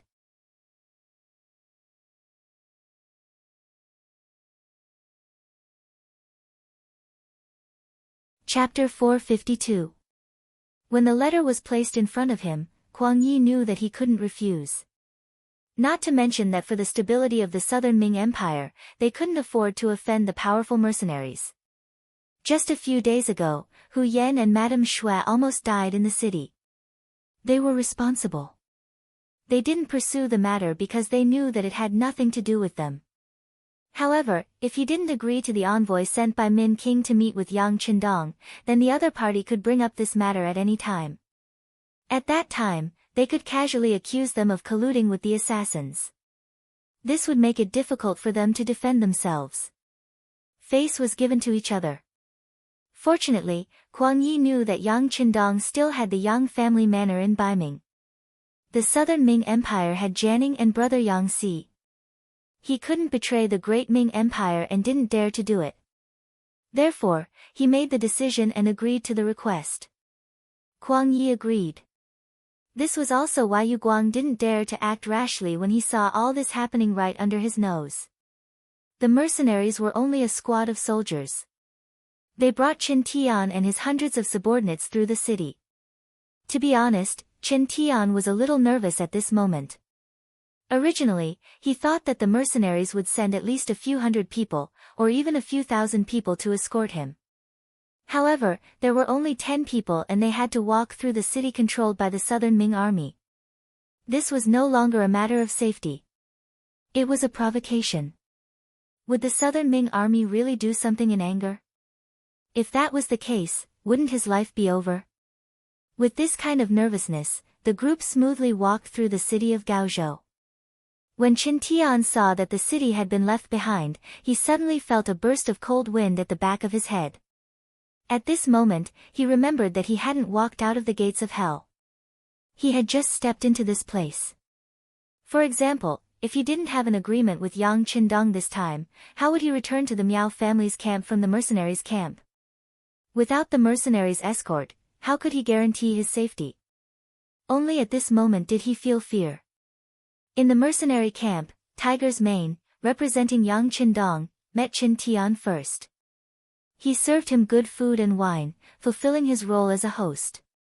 Qin Tian didn't expect to see Yang Qindong the moment he arrived. Fortunately, he was prepared for this. After investigating Yang Qindong, he knew what kind of person Tiger's mane was and the importance of his position. So while he was eating, he ordered his men to carry 2 big boxes of gold and place them in front of Tiger's mane. One box was worth 1,000 taels of gold, so 2 boxes would be worth 2,000 taels of gold.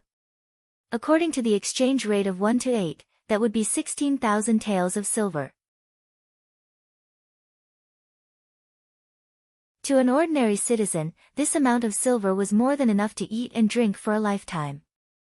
And this was just Qin Tian's greeting gift.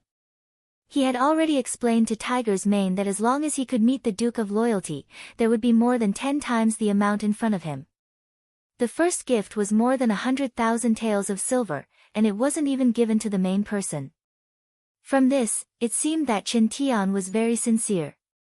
Tiger's mane also stared greedily at the silver in front of him. I can try to see if you can meet my duke, but do you know that Yingzhong has already promised to give Songjiang prefectures and used shipyard to my duke? In comparison, if it's just some gold and silver, I'm afraid it's not sincere enough. He wasn't afraid of making a request, but he was afraid of not saying anything. Qin Tian's eyes were filled with excitement. Of course, we won't just take out these things. In order to show our Min King's sincerity, there are already 500 carriages of steel being sent here. It should arrive in a few days. 500 carriages.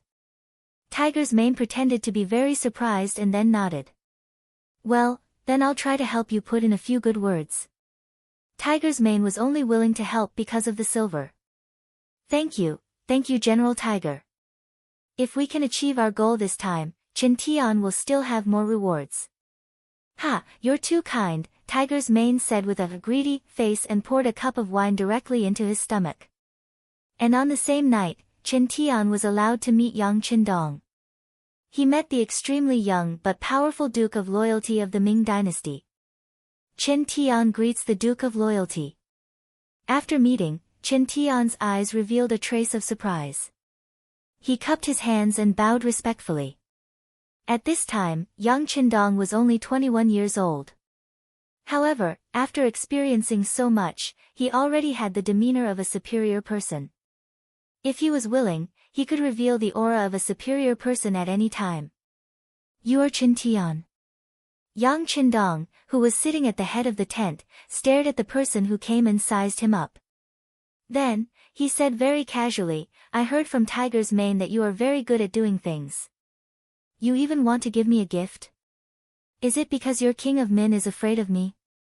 Unlike the calmness he showed when he was with Leng Feng, at this moment, Yang Qindong showed a very arrogant side. Although Qin Tian looked submissive at this time, in fact, he was quietly observing Yang Qindong. Before this, he had grasped a certain amount of data and even read a lot of intelligence. However, Qin Tian believed in everything he saw with his own eyes. Although the intelligence said that the Duke of Loyalty was courageous and talented, Qin Tian always thought that this person was still too young. Even if he was young, it was inevitable that he would lose his cool when something happened, especially when he had won repeatedly. It was inevitable that he would be arrogant. Now, it seemed that it was true. Seeing that Yang Qindong had only glanced at him a few times before ignoring him with his nose in the air, not only did he not feel humiliated, on the contrary, he was very happy. It was good to have a weakness. As long as he could grasp it, it would be easy to deal with him. Yes, our King of Min really wants to be friends with you. You saved Emperor Yingzong without fear of death on the battlefield. You forced Walla's army to retreat with your excellent means. You even completely destroyed Master Huang's army in Guangdong in a very short time. Our King of Min is full of praise for all of these. Everyone liked to hear good words, and Yang Qindong was the same.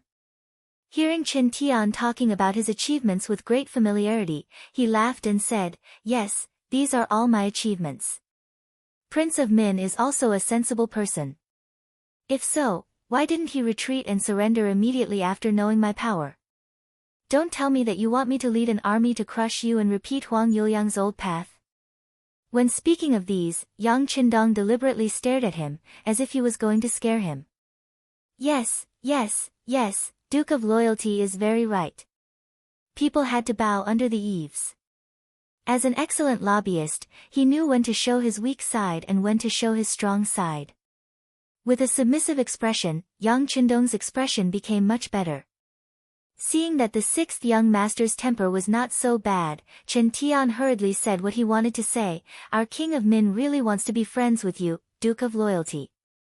He also knows that we will definitely lose if we fight with you. But when he heard the first part, Yang Qindong was still smiling. But when he heard the last part, his face changed. But what? But I dare not say what I want to say next. I am afraid that I will make you angry. Chen Tian looked up and showed an aggrieved expression. Just say what you want to say. I won't blame you. Say it quickly. Yang Qindong looked like he was fooled. Chen Tian knew that the opportunity had come. He straightened his body and said, but if our King of Min stops now, with Yingzong's personality, he will definitely settle the score. At that time, it will be difficult to keep your life. Chen Tian was not surprised. So what? When the time comes, this duke will just greet his majesty. Yang Qindong said confidently. When Chen Tian heard this, he despised Yang Qindong very much. He thought, you are just a duke. How can you boast like this? But what he didn't know was that this was what Yang Qindong wanted to show him. Thank you for your kindness, Duke of Loyalty. Although Chen Tian didn't agree with what Yang Qindong said, he still looked very grateful. When he saw the smile on the sixth young master's face, he mustered up his courage and said, but I am afraid that Duke of Loyalty can't protect King of Min at that time. As far as I know, Emperor Yingzong seems to be on guard against Duke of Loyalty. Otherwise, the matter of conferring a prince with a different surname would not be delayed. He stopped here. When he said this, Chen Tian immediately stopped talking and carefully observed Yang Qindong's performance. He said it just now. If there was anything he wanted to say, he could say it casually. Now, he shouldn't be blamed. Sure enough, Yang Qindong's face was flushed red and he was obviously very angry.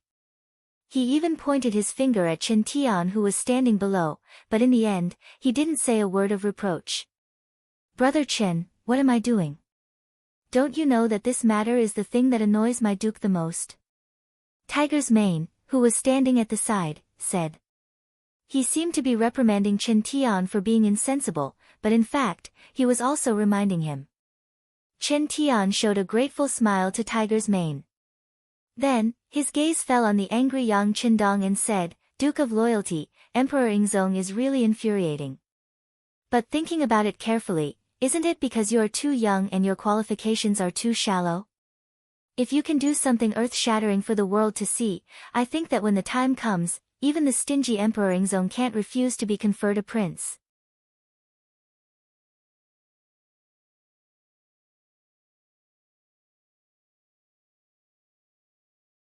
Chapter 453.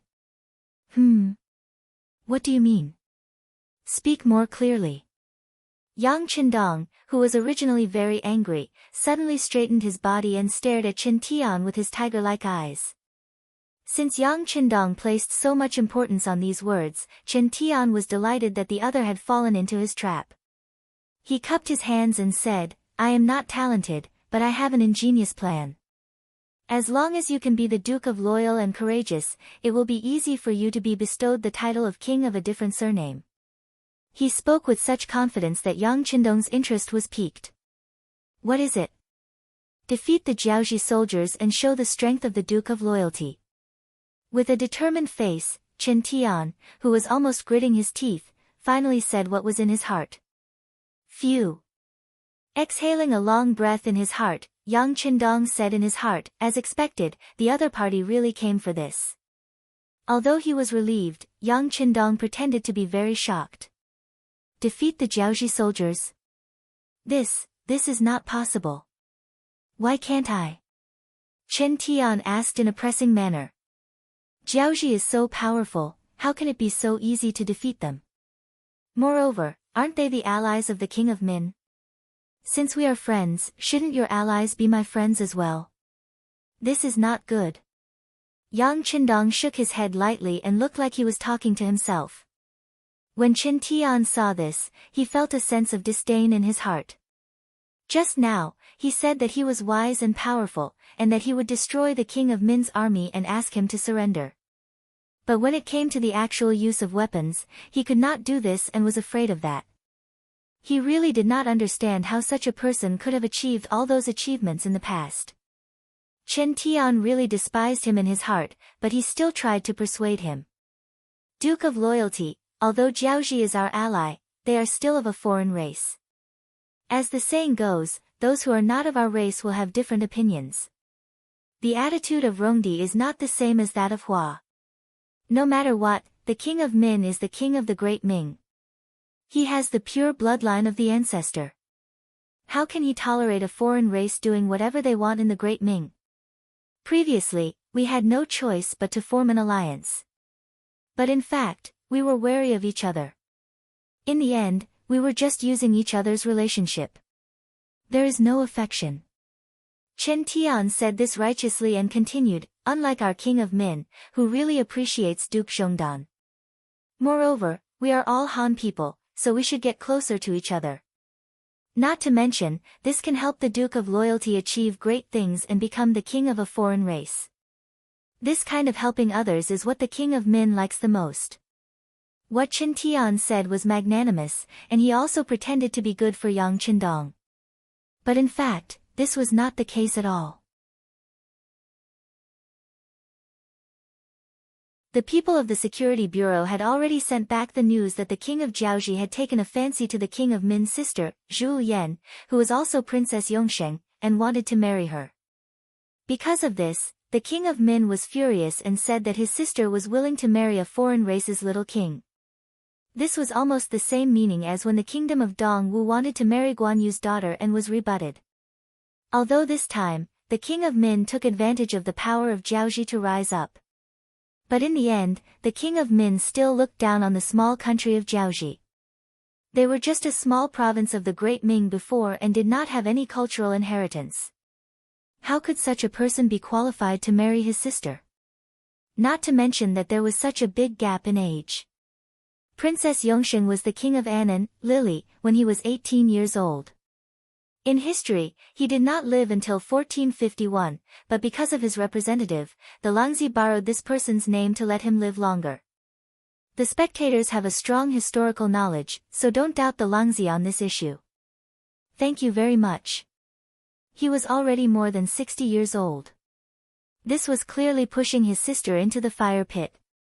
As the elder brother, and now with such great power, if he could not even protect his own sister, what would others say about him? Just based on this point, the relationship between the king of Min, Zhu Huixing, and the Jiaoji army started to drift apart. In addition, along the way, the Jiaoji army burned, killed, and looted everywhere they passed. They were very overboard and caused the people's lives to be in chaos. The king of Min had already made up his mind to deal with them. It was precisely because of these things that Qin Tian came here to fan the flames and wanted to use someone else to do his dirty work. In their eyes, as long as the two sides could fight, regardless of whether Yang Qindong won in the end or the Jiaoji army won in the end, it would be beneficial to them. Since that was the case, why should they be polite? Chen Tian had his own plans, but he did not know that the handsome young man, Yao Yingjun, who was on good terms with Princess Yongsheng, Zhu Yan, was an important spy that the Security Bureau had placed in the other side. The information regarding this had already been sent back, and Yang Qindong was well aware of it. This was the importance of information. If he knew everything in advance, he would have more time to deal with it, and he would be able to find the best way to solve the problem. What Qin Tian said was extremely righteous. From the perspective of the nation and country, even if Yang Qindong knew the truth, he would not correct it. Wasn't all of this what he wanted to do? Since he could not do anything to the Han people, then it should not be a problem to deal with the foreign races. Especially Jiaoji, the predecessor of the modern Vietnam. They had betrayed the country several times and angered the brave People's Liberation Army, causing them to kill their way into their territory. The most hateful thing was that the other party's military warehouse was filled with all sorts of goods that were made in China. That kind of feeling must have been very chilling. In order to prevent such things from happening in the future, Yang Qindong made up his mind to deal with them a few hundred years in advance, so that those disgusting things would never happen again and would disappear forever. With this in mind, Yang Qindong did not expose some of Qin Tian's lies. Instead, he went along with Qin Tian's words and asked, "Against Jiaoji, will you support me?" This. Qin Tian's face changed from his heroic speech to a trace of awkwardness. "This means that we cannot support you in terms of military strength.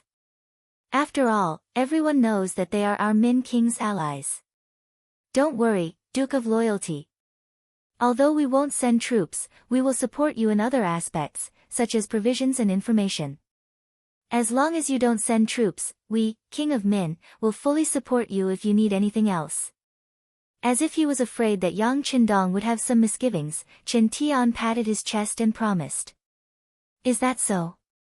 Yang Qindong did not answer immediately. Instead, he fell into deep thought, as if he was thinking carefully. Yang Qindong's lack of response caused Qin Tian to lose his confidence.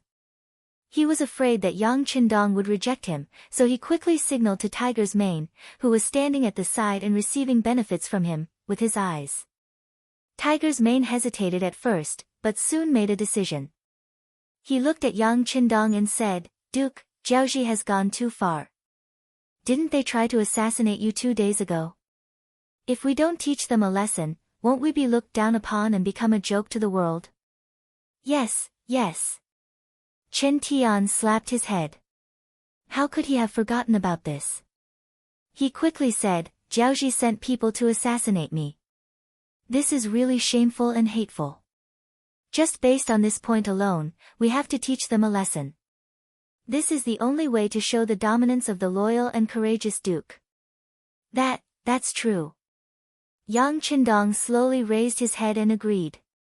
However, he soon shook his head. "No, if we were to fight with the Jiaoji soldiers and the Min King suddenly attacked us from behind, we won't be able to withstand a pincer attack." When he heard Yang Qindong's concerns, Qin Tian immediately replied, "That is impossible. Our Min King is a man of his words. He would never do something so treacherous. Jiaoji is your ally." Yang Qindong ignored Qin Tian's solemn vow. He only said one sentence and the other party was instantly silenced. But what does the loyal Duke want us to do for you to be completely assured?" Qin Tian did not know how to convince Yang Qindong. Even though they had decided not to fight with the mercenaries in the short term, there were some things that others would not believe even if he said it. "Show me your sincerity. Let's ask the Min King to write a declaration of war and spread it throughout the world, stating that he and Jiaoji have completely broken up. This way, I will believe your sincerity and will send troops. How about that? In addition, you have just occupied Yunnan, Guangxi and Guangdong provinces. I believe you have a lot of captives in your hands. Coincidentally, the leader of the mercenaries, the big brother that I saved, is in need of people. You should also show some sincerity and make my big brother happy. Not a lot, just 100,000 people. Men, women, old and young are acceptable." Yang Qindong proposed the plan that he had decided on long ago.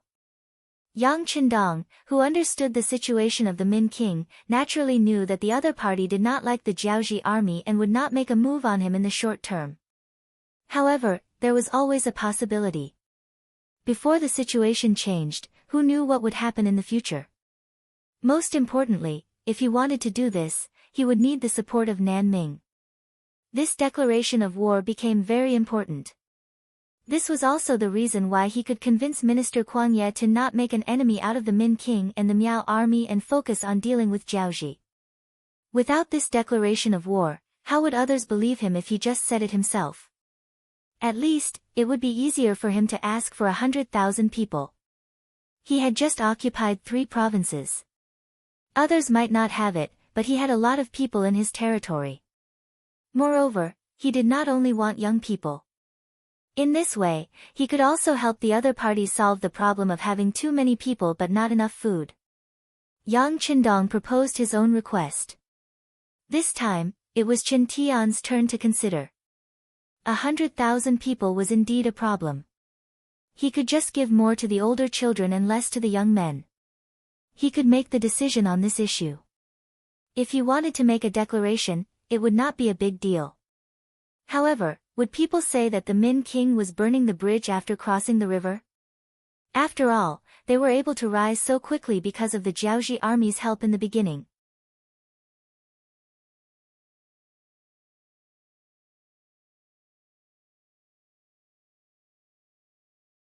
Chapter 454. While Chen Tian was still considering the gains and losses, Yang Qindong spoke again. Jiaoji is a foreign tribe after all. If Prince of Min really wants to achieve something in the future, it would be best for you to draw a clear line with them. They were not like the Miao people. They had been living on this land for generations and were used to being in each other's company. Jiaoji people were very independent.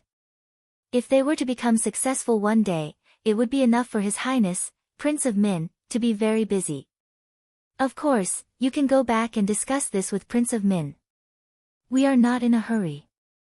Yang Qindong was indeed not in a hurry. Regardless of whether it was the steel that Zhu Qizhen wanted to give him or the steel that Prince of Min gave him, they had not arrived yet. With the mindset that having the steel in his hands was the way of the king, he would not do anything as long as these benefits were not in his hands. Even though he was already mentally prepared to fight Jiaoji, he still had to take things one step at a time. Chen Tian thought that there were some things that he could not decide, so he raised his head and said seriously, "Then I will report it to His Highness King Min. I think it will not take long for Duke Zhongdan to give a satisfactory answer. But please rest assured that regardless of whether this matter is successful or not, we have no intention of becoming enemies with Duke of Loyalty and the mercenaries." Yang Qindong nodded satisfactorily at the other party's goodwill. Good. As long as Prince of Min's army and the Miao army do not make things difficult for us, we will not take the initiative to cause trouble. You can rest assured about this. This was considered an agreement that both parties agreed upon. Based on this agreement, Chen Tian did not come here in vain. Thinking that Prince of Min still had to make a decision on the declaration of war, and thinking that Jiaoji was pressuring him step by step, he decided to take his leave. Following this, Leng Feng naturally sent them out of the camp. Unlike when he came, the hundreds of chests of gold and silver that Chen Tian brought were all placed in the mercenaries' camp. This was originally a show of sincerity. Since the negotiations went smoothly, there was no mention of taking back the chests. Not long after Chen Tian left, Tiger's Mane represented him on a trip to Gaozhou's prefectural city. He followed the young master's instructions and explained the key points of this negotiation to the other party. Kuang Yi was waiting for news in the government office. Since Yang Qindong sent someone to inform him that there would be an envoy from King of Min, Kuang Yi could not sit still. Yang Qindong and his mercenaries were so powerful that he was shocked more than once. The current southern Ming Empire was already riddled with holes. They were already facing huge difficulties.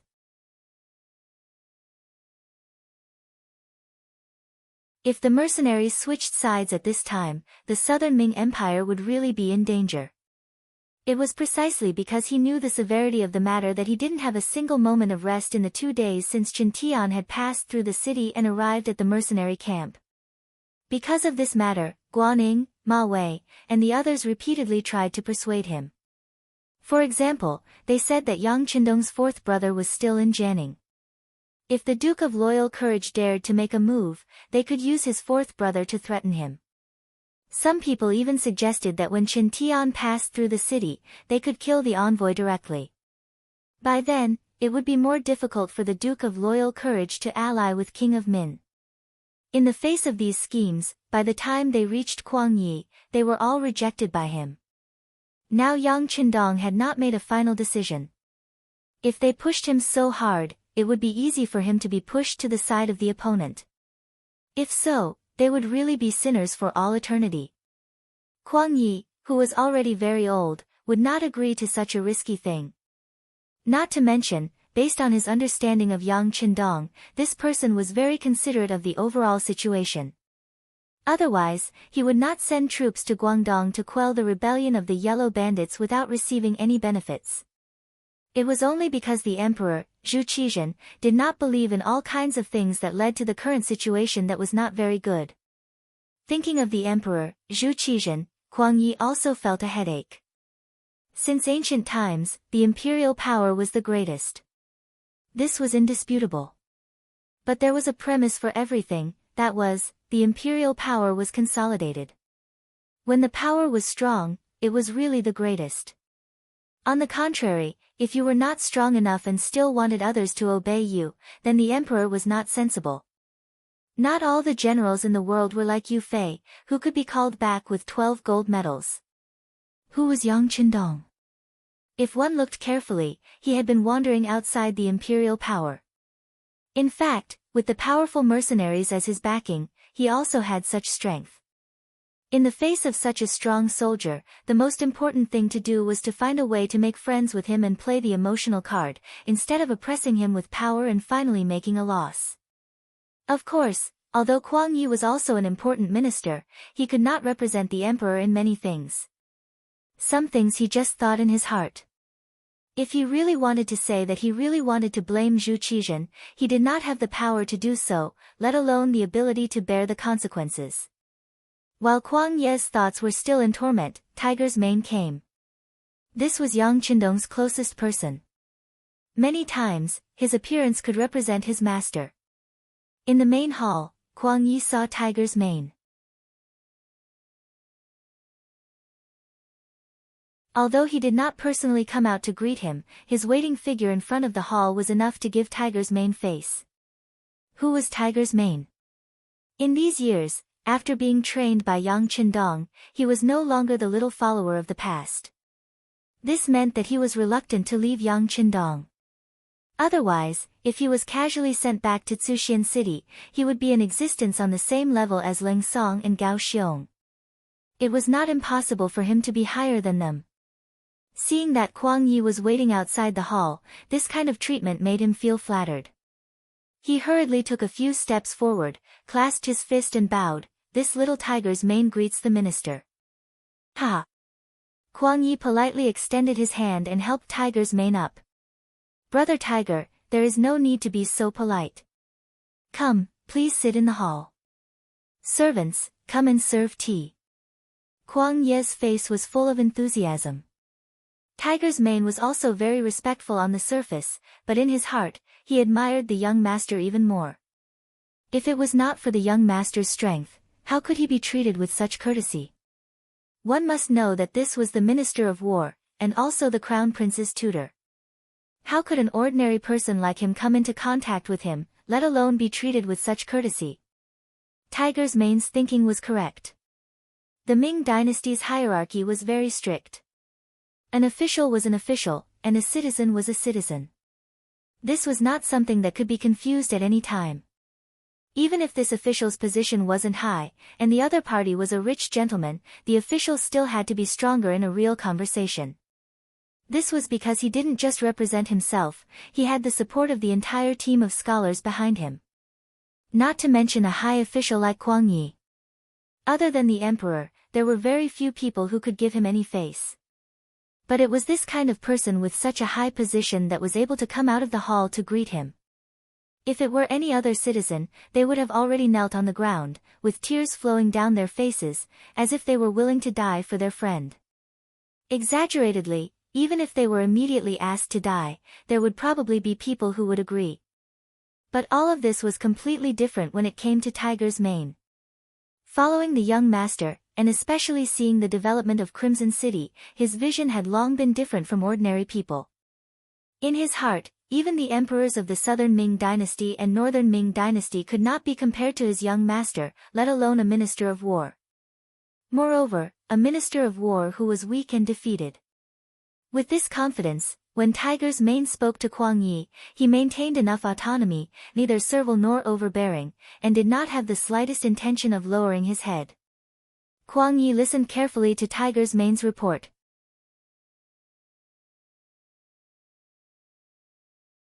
When he first heard that there were 100,000 people, he did not seem to understand. After all, why would the mercenary army need so many Han people? But then when he heard that Yang Qindong asked the king of Min to make a public declaration of war against the Jiaoji army, his attention was completely diverted. He suddenly stood up from his chair. Did the king of Min agree? Not yet. Tiger's Mane acted as if he did not see Kuang Ye's excitement. He shook his head and said, the messenger Chen Tian said that he would go back and discuss with the king of Min. But my young master also said that there would be no problem.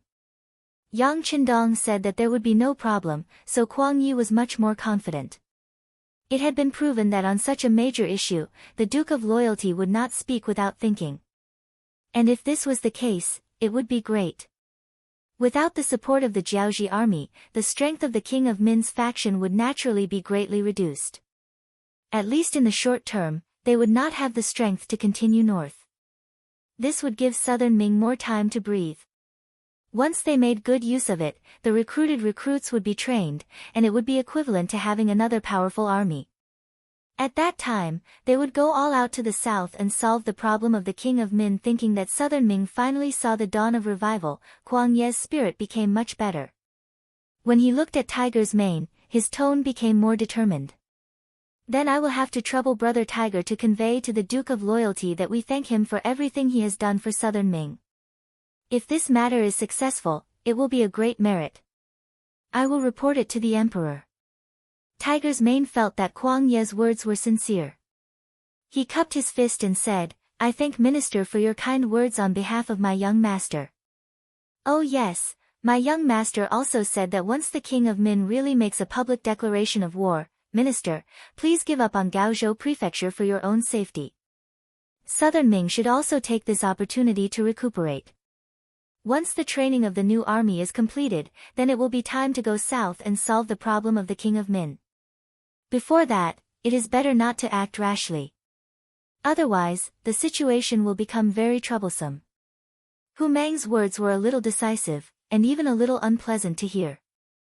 The gist of it was that without the mercenaries here, Kuang Yi and his 1,000 men would not be able to defend Gaozhou Prefecture no matter what. At first glance, it did seem like he was looking down on them, but wasn't this the reality?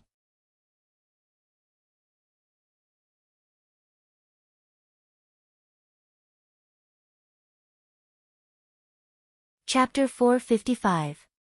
Not to mention the huge difference in military strength between the two sides, Gaozhou Prefecture was already an isolated city. Around him, except for the road back home in the northeast, the other directions were all occupied by the king of Min and the Miao people. In such a situation, even if they did not attack the city, they could surround Kuang Yi to death. The situation was like this, it was not because Tiger's Mane's words were unpleasant. Kuang Yi, who knew this, was not angry. Instead, he clasped his fist and thanked him, I am grateful that Duke Zhongdan is still thinking for me. Brother Tiger, please go back and tell Duke Zhongdan that I am not an inflexible person. I will give up Gaozhou Prefecture and return to Nanjing to train the new army. Kuang Yi was so honest and admitted his shortcomings and weaknesses. This made Tiger's Mane think highly of him. Okay, I will pass on your words to my young master. I will take my leave now. While Tiger's Mane and Kuang Yi were talking, Yang Qindong called the two regiment commanders to discuss in the tent. Regiment Commander Liu, I have equipped all your auxiliary soldiers with Type 81 rifles. How are you guys getting used to it? After returning a simple and efficient military salute, Yang Qindong asked the auxiliary regiment commander, Lu Zhua. The last time he fought with Miao Bing using cold weapons against cold weapons, the result was naturally a great victory. However, his side's losses were not small, at least in Yang Qindong's eyes. In order to preserve his sufficient strength, and also to display his sufficient advantages, he decided to equip all the auxiliary soldiers on the battlefield with the 81 automatic rifle, which was commonly known as the 81 automatic rifle.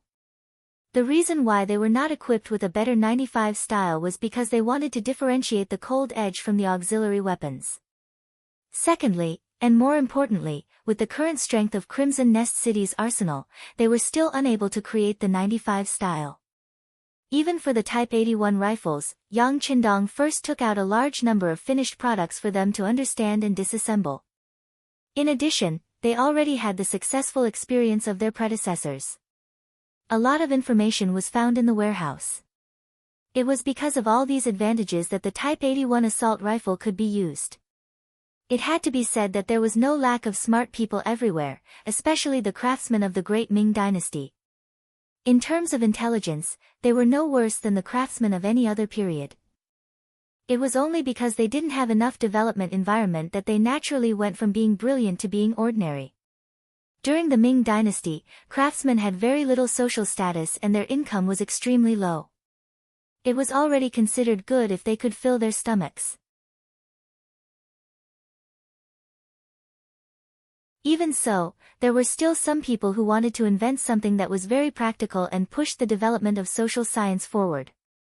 Unfortunately, the person who made such a contribution did not receive a reward that was proportional to his efforts.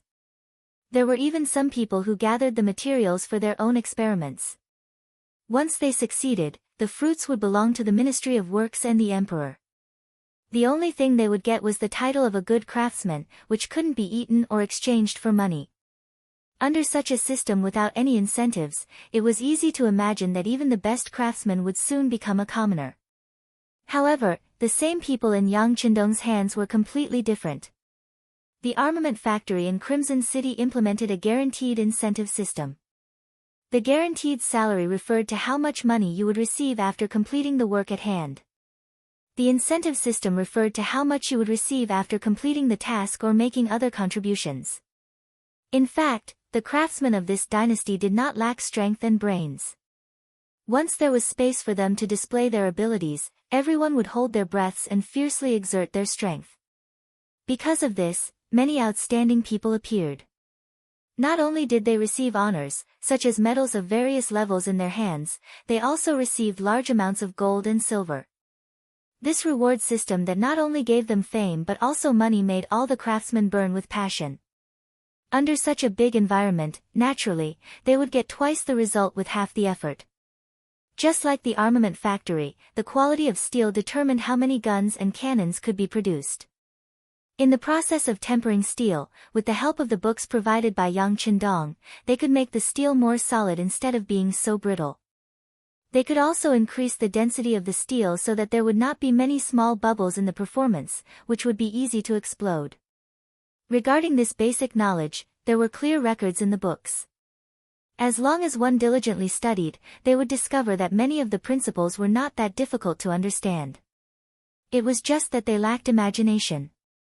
Once he did it, he would realize that things were so simple when he looked back. The armament factory began to expand and improve.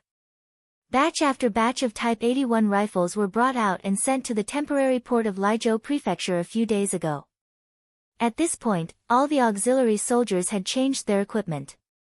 Speaking of which, facing Yang Qindong's inquiry, the auxiliary commander Lu Zhua had an excited expression. "Sixth young master, don't worry. Most of these people have practiced guns before. After a short period of adjustment, they will be able to regain that feeling. Once on the battlefield, they will definitely be able to display their strengths." It was no wonder that Lu Zhuo was so excited. In the past, he had only seen the Cold Vanguard use advanced firearms to slaughter enemies. Although they were also equipped with the new type of bows and crossbows, the effective range was still too short. The advantage wasn't very obvious. Because of this matter, the battalion commanders and company commanders below him had looked for him more than once. They had asked him when they would be able to be like the Cold Vanguard and use advanced firearms to kill enemies in battle. In the past, when faced with this question, Lu Zhuo would remain silent because he didn't know when this day would come. But now, the Type 81 rifles were given out. Although they were still lacking in functionality compared to the Type 95, especially since they were handmade, there were still some differences between the same gun. It still required the soldiers to familiarize themselves with each gun. However, compared to the cold weapons in the enemy's hands, these rifles were already many times stronger. Once they used these Type 81 rifles on the battlefield in the next war, it was easy to imagine what the outcome would be. Just thinking about it made him excited. Lu Zhuo was still standing there with a face full of excitement. Yang Qindong's gaze had already landed on the commander of the Cold Vanguard's 2nd Regiment, Luo Pa. The brothers of the Cold Vanguard will have to work hard for a while. Teach the auxiliary soldiers how to use guns and how to maintain them. And you guys, you must pay close attention to the safekeeping and use of guns. Absolutely do not allow any guns to be lost. Even more so, do not allow anything bad to happen. Once someone shows signs of doing something bad, immediately kick them out of the team. Do not show any mercy. His gaze once again landed on Kang Jia and Song Zhe, the 2 regiment political commissars. Yang Qindong's tone was a little strict. Guns were not like other things. Once in the hands of the enemy, they could create chaos or even assassinate people. They could take people's lives in the blink of an eye. In the face of such an advanced double-edged sword, one had to be vigilant. This was also why only the auxiliary soldiers were issued Type 81 rifles. The temporary auxiliary soldiers who had not been through much training still used cold weapons. 6th Young Master, don't worry. We know. Normally, when there is no mission, each person will only fire 5 bullets. Also, there will be a check in the morning and evening. Soldiers have the right to supervise each other. As long as there is no platoon or squad covering for each other, nothing will happen. The 2 regiment political commissars said with a solemn expression. Clearly, they had also realized the benefits and corresponding dangers that advanced guns could bring to them. Thus, they had long prepared for it. That's the best. You have to talk to the soldiers in a timely manner. Make full use of your advantage in thinking. Once there are any bad signs or problems with the soldiers, you have to immediately enlighten and solve them. Today's matter can't be left to tomorrow. Yang Qindong nodded and said again in a strict tone. After discussing the issue of guns, his gaze landed on the 4 officers and said, make use of the time to rest and reorganize. It won't be long before we move out.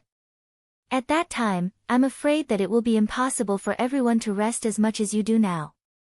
So, now is the time to mobilize before the war.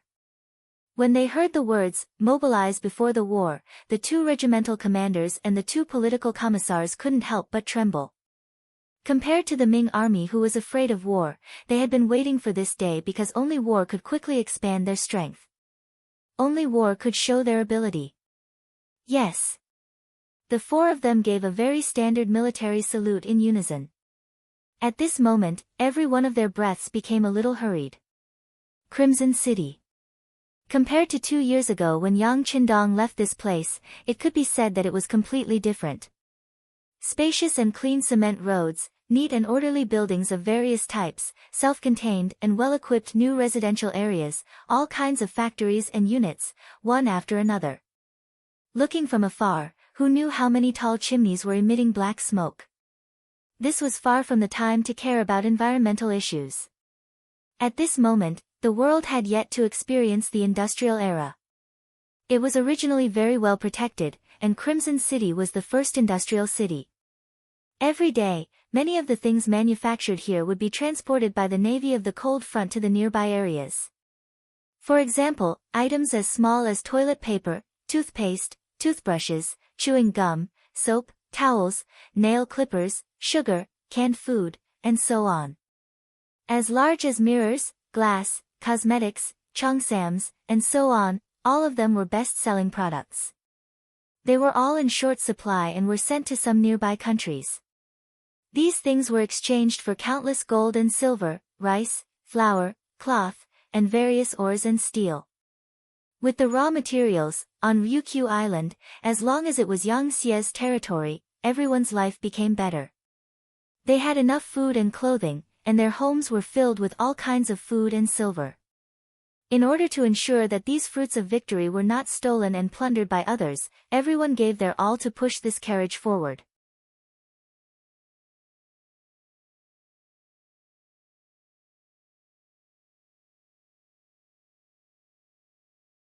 Chapter 456. One of the branch factories of the main food factory, the instant noodle factory. The factory's director, Zhou Dai, was leading nearly 3,000 workers in the factory to make the newly developed instant noodle. This was the political task given by the sixth young master in a letter. Along with the detailed process of making instant noodle, there were also 2 boxes of finished products. Zhou Dai was the first person to fully understand the book and develop the first bowl of instant noodle. According to the reward system, after passing the political review and confirming that there were no problems with the person and family background, he became the first factory director of the instant noodle factory. Before, when he heard that the first person to develop instant noodle would be the factory director and become the leader of 3,000 people, Zhou Dai didn't believe it. But when he really did it and was entrusted with this important task, at this moment, he was extremely excited. At the same time, his admiration for the sixth young master was like a torrential river. No one knew when it started, but there was a legend in Kaohsiung City. It was said that the sixth young master was a god sent by the gods to save the hard-working people and change the world. Otherwise, why would the sixth young master always be able to come up with all kinds of new things that they had never heard of before, or even dared to think about? The ancient people were originally very superstitious, and most of them didn't have any culture, so it was easy for them to be taken advantage of. In addition, Yang Qindong did indeed get a lot of good things that smart people couldn't think of, such as the various advanced guns and cannons guarding Ryukyu Island. With these facts, more and more people believed in this legend, so much so that the Yang Xia higher-ups who first spread this rumor also agreed with it. Instant noodle was precisely based on this legend. Of course, this was also due to the big warehouse. When the bags of instant noodle were opened and soaked in hot water and eaten by everyone, everyone was full of praise and praise. The higher-ups immediately decided to rush the production of these things. Not only could they replace food to provide food for the people, but they would also be excellent military supplies if they were placed in the army. It would play a crucial role in solving the problem of food rations for the soldiers. With the help of some books that Yang Qindong found in the warehouse, the method of making instant noodles was listed in detail. Then came the more complicated manufacturing machine. Once the machines were available in batches, the production of finished instant noodles would be greatly accelerated. All of this work was left to the blacksmiths in the munitions factory. There was strength in numbers. After nearly half a year of various experiments, the first batch of machines finally left the factory. The moment they were distributed to the instant noodle factory, Zhou Dai and more than 3,000 employees were so excited that they shed tears. They knew that their opportunity to perform had come. He took out the wheat, oil, and other materials that he had prepared beforehand. With the help of the machine assembly line, the first batch of homemade instant noodles was finally ready. Due to all kinds of problems, the production of the first batch of instant noodles was full of twists and turns, and the machine had to be stopped from time to time. However, as long as the first step was taken, it was believed that it wouldn't be long before a more suitable second assembly line appeared, followed by a third, a fourth. In the end, instant noodles would be popularized and become an important part of the food factory. The latest news about the changes in Qiqian City would be sent to Yang Qindong every few days. Once they found that there was a deviation from the track, they would immediately correct it, and then the information would be quickly transmitted to Ryukyu Island. After 2 years of development, the Security Bureau was no longer what it used to be. Their tentacles had already involved various places, and even many countries. Just the monthly budget alone had expanded to more than 3 million taels. With so much money spent, even if such a huge organization was handed over to the Southern Ming or Beiming to manage, they would not be able to afford it financially. This was also the important reason why the Security Bureau had actually surpassed the Imperial Secret Guards and the East Faction Guards in many aspects. Of course, 3 million taels a month seemed to be a lot, but when one knew that the total number of internal and external personnel of the Security Bureau had reached 50,000, it was not so surprising. In other words, if it was implemented on each person, it would only be tens of thousands of taels of silver a month. It must be known that in order to find out useful information, these people would definitely spend a lot of money. Often, it was just a small piece of inadvertent information. If one wanted to be the first to get it, one would have to spend a lot of money and time in the early stages. In this regard, Yang Qindong had no intention of reducing the amount at all. In his eyes, the Security Bureau had not developed enough. His goal was the whole world, and he had only just touched Asia and a small part of Europe. This result naturally could not satisfy him. It could also be imagined that one day, when they really went out, the Security Bureau would definitely be the group of people who would always be at the forefront. When they went to a new country, a new environment, at that time, the expenses would really be huge. Fortunately, with the emergence of various new factories in Qiqian City, there would be offshore ships sending out novel goods every day, and huge amounts of silver would be sent back to the island every day. This was where Yang Qindong dared to invest a lot of money. This was the advantage of a monopoly. When the things in Qiqian City became unique, when the goods they produced could not meet the demand, the power to set the price was completely in their hands. In Yang Qindong's words, it would be a waste to not earn money from foreigners. There was only a higher price, there was no limit. It was precisely because of such instructions, coupled with the existence of a group of powerful people in the upper echelons of each country, that such high-end products were constantly taken out and consumed, and there was no need to worry about not being able to sell them. Developed communication had its advantages, and being conservative also had its advantages. Just like now, because it was too difficult to communicate with other countries, Crimson City naturally rose up. It was developing in the same way every few days. At the same time, many of its disadvantages were revealed. Most importantly, its population was too small. Ryukyu Island's territory was still sufficient. At the very least, it had a population of less than 1 million, and this was after the recent kidnapping of quite a number of people and sending them to the island. Even so, compared to Taiwan's population of more than 20 million in the future, the current population was not even 1/20th of that. One could imagine just how vast this place was. Because of this, there was a large amount of land that needed people to develop and plant. Even though the first Shang dynasty in the north was still struggling at death's door and had not been completely destroyed, most of the land on the island was already under Yang Xie's control. This caused the gap in their population to be a little too large. During this period of time, in the process of dealing with the Huang bandits, many of the Ming dynasty civilians and captives had been moved over. However, there were only a few 100,000 people. Compared to the lack of manpower, there was still a huge gap. The Ming dynasty was still at its peak, and at the very least, the citizens were not completely disappointed in them. Under such circumstances, it was obviously unrealistic to ask them to leave their homes and move to the island. Under the current situation, he could not force others to do so.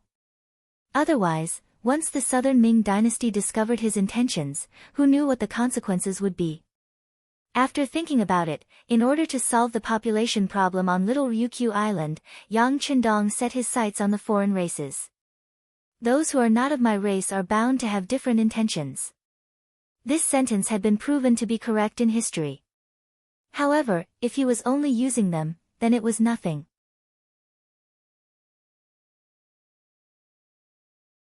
If they were obedient and accepted the Han culture, then they would not be hopeless. On the other hand, if they did not want to give face, then Yang Qindong did not mind creating more slaves. Some dirty and tiring jobs could be done. Wouldn't that be perfect? With such thoughts in mind, Yang Qindong's first target naturally fell on the Jiaoxi country. Once the Han people were strong, they would tuck their tails between their legs and behave themselves. Once the Han people became weak, they would be like poisonous snakes in the dark, coming up to bite them.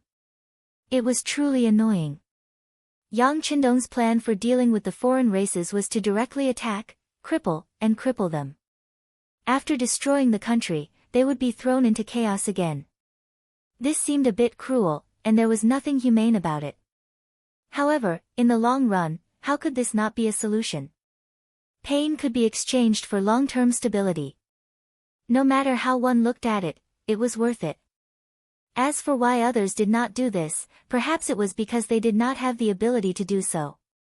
Or perhaps it was because too much time had passed, and there were too many unforeseen variables. However, all of this was nothing in Yang Qindong's eyes. He had Dachang, and everything was enough. Kuang Ye's secret memorial had been sent to Zhu Qizhen of Ying sect.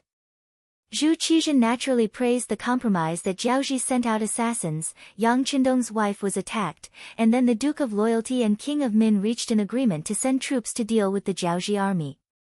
No matter what, Zhu Qizhen was the monarch of the Ming dynasty. In his view, the war with King of Min was just a family matter. Even if the Miao people participated, it was not a big deal. After all, the Miao people and the Han people had been together for many years, and they were also a part of the Ming dynasty. However, what was Jiaoji? What was the meaning of participating in this? He had always been dissatisfied in his heart, but there was no other way. Now, Yang Qindong took the initiative to stand up and deal with them, and he only sent out the unusable ships and some iron in Sujiang Manor. No matter how he looked at it, it was worth it. After all, if Yang Qindong did not take action, who knew if Songjiang could be defended in the future? The things placed there were likely to become the spoils of war for King of Min. Who would not be willing to take these things that might not belong to them and use them to do favors and attack the opponent?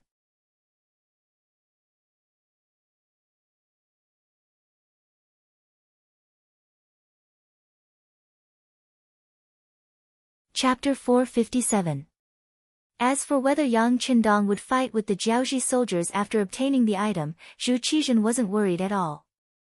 Not to mention that Jiaoji's actions would attract Yang Qindong's anger. Just based on what Kuang Yi said in the secret report, would the King of Min issue a declaration of war against Jiaoji? Based on this, it was enough to make people feel relieved. Even though Zhu Qizhen would never admit the King of Min's status as an independent king, he would not admit that the declaration of war was legitimate. However, if the contents of the declaration of war were beneficial to him, then it was a different matter. He would just turn a blind eye to it. Since Zhu Qizhen agreed, the following matters naturally went smoothly. After the decree was issued, the southern Ming soldiers in Songjiang Prefecture began to get busy. After the decree was issued, Zhu Qizhen seemed very satisfied. Once the Jiaoji army didn't participate, the King of Min would lose an arm. The difference in military strength between the two sides would become smaller and smaller. Once the King of Min had enough time to develop, it would not take long for the chaos in the south to be quelled. At that time, it would be time for him to consider the matter of the northern expedition. However, before this, there was also one thing that made Zhu Qizhen unhappy. That was Yang Qindong's physical condition suddenly improved. Zhu Qizhen no longer dared to underestimate Yang Qindong since the incident with Tu Mu. Facts had proven that his caution was correct. At the very least, everything Yang Qindong had done up until now had caused others to have a whole new level of respect for him. It was even to the extent that they had no choice but to be wary of him. Just like how Zhu Qizhen was tired of the Jiaoji army, he was also very disgusted with Yang Qindong and the mercenaries that he could control. Zhu Qizhen didn't know what would happen if the mercenaries fought with the Jiaoji army. He also didn't want to make too many predictions because in his heart, no matter who won in the end, the remaining one might become his enemy. He had to think about how to get rid of the winning side before it was strong enough. For this matter, he called over the chief eunuch, Chao Jixiang, and the commander of the embroidered uniform guard, Meng De. These two were his absolute confidants. Furthermore, their authority was given to them by him, so there was no need to worry that they would betray him. To put it bluntly, the two of them were nothing if they left him. When the two trusted aides were called in front of Zhu Qizhen, their hearts began to beat like drums. They wondered who the emperor was going to deal with this time. Who was he going to play tricks on? They couldn't be blamed for having such thoughts. To be called to the emperor at the same time, of course, it wasn't as simple as just calling you over for a chat.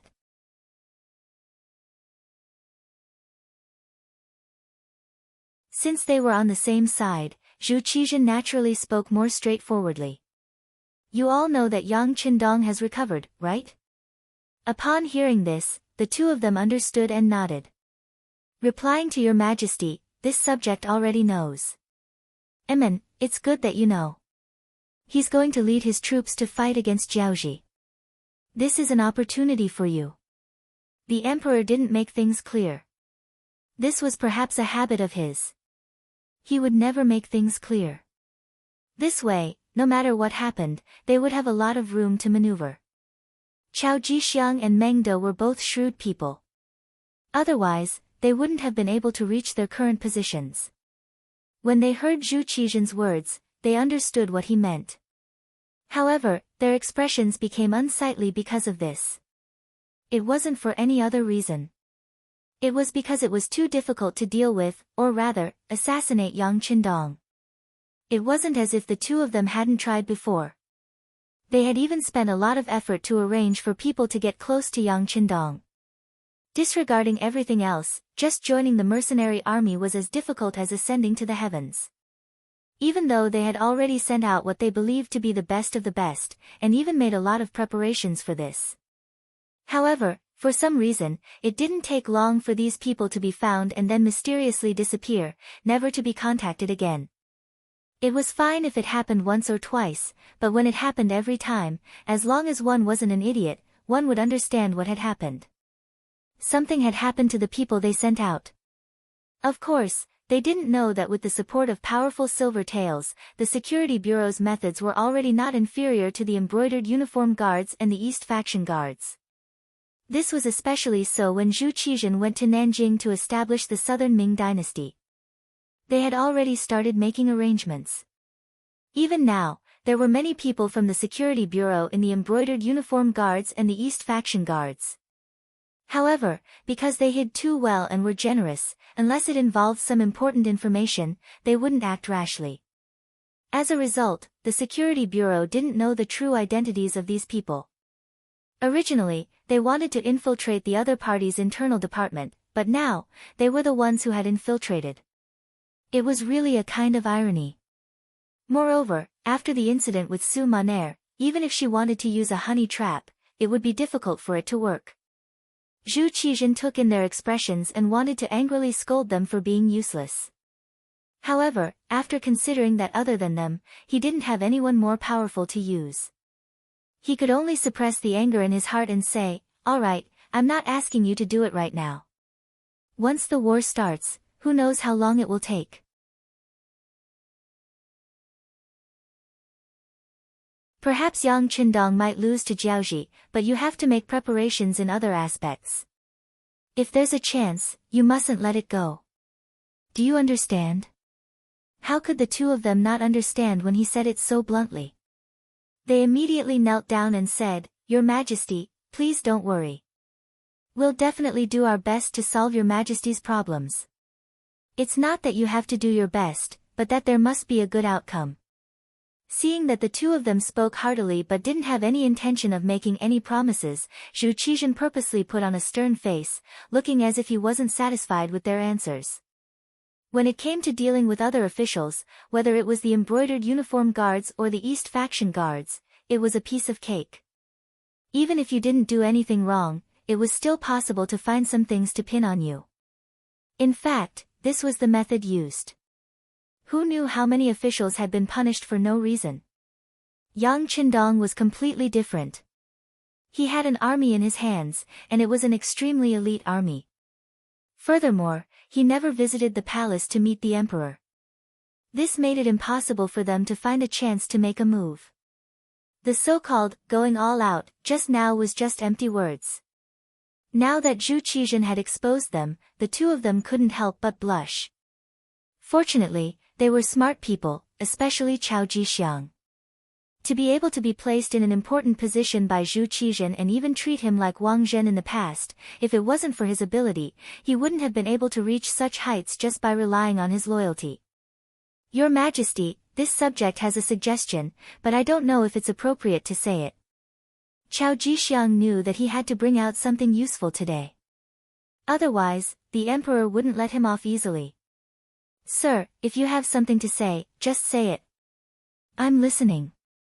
Seeing that Chao Jixiang had something to say, Zhu Qizhen immediately became interested. He wanted to see if Chao Jixiang really had a good way to deal with Yang Qindong.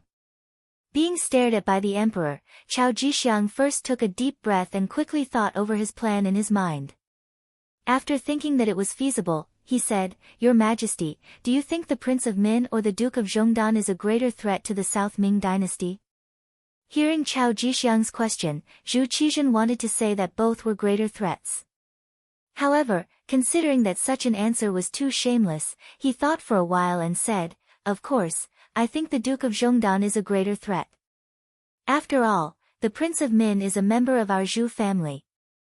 We can talk about our affairs behind closed doors." Good.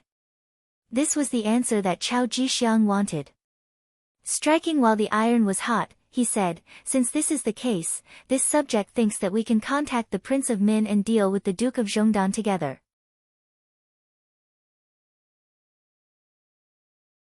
If he loses the battle with Jiaoji, there is nothing to say. If he wins, he is bound to come back. At that time, we will wait for them to fight until both sides are injured. When they are tired and exhausted, we will suddenly send troops. Your Majesty, what do you think the result will be?" Hiss. Zhu Qizhen took a deep breath after hearing this. If an army had just finished a battle and was about to take a good rest, a stronger army would appear and target them, then the result would be obvious. If that was the case, then the overall situation would be set. The plan was good. Even Zhu Qizhen felt that it was too insidious. However, considering that everything was for the sake of the great Ming dynasty, it was understandable that the method was too extreme. But it was because of this that Zhu Qizhen had to cooperate with the Prince of Min, which made Zhu Qizhen a little unhappy. Seeing that Zhu Qizhen did not immediately express his opinion and was thinking deeply, Chao Jixiang continued, "Your Majesty, the Prince of Min and you are just family matters. Yang Qindong is really different.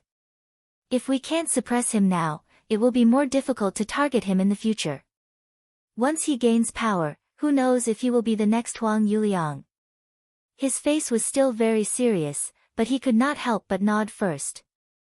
Chao Jixiang's words were exactly what he was worried about. It seemed that his great companion had a good sense of politics. Seeing that Zhu Qizhen did not interrupt him, Chao Jixiang knew that he had spoken the emperor's mind. He continued proudly, "Presumably, both your Majesty and the Prince of Min can see the problem of the Duke of Zhongdan. As long as we remind him a little, he will definitely do something. At that time, we can eliminate the problem in his heart and also let the Prince of Min be seriously injured in the process of killing him. It is really killing two birds with one stone." Good, good. Zhu Qizhen clapped his hands with an encouraging look. But then he shook his head, "We can see this, but can the traitor Prince of Min not see it?" You're tuning in to the Blissful Bookshelf YouTube channel. We're so grateful for your support and don't forget to subscribe to join us on this incredible journey through captivating stories. Your generosity through donations truly makes a world of difference, as it's the primary source of revenue that allows me to expand and enhance this channel for you. Thank you from the bottom of my heart for being a part of this adventure.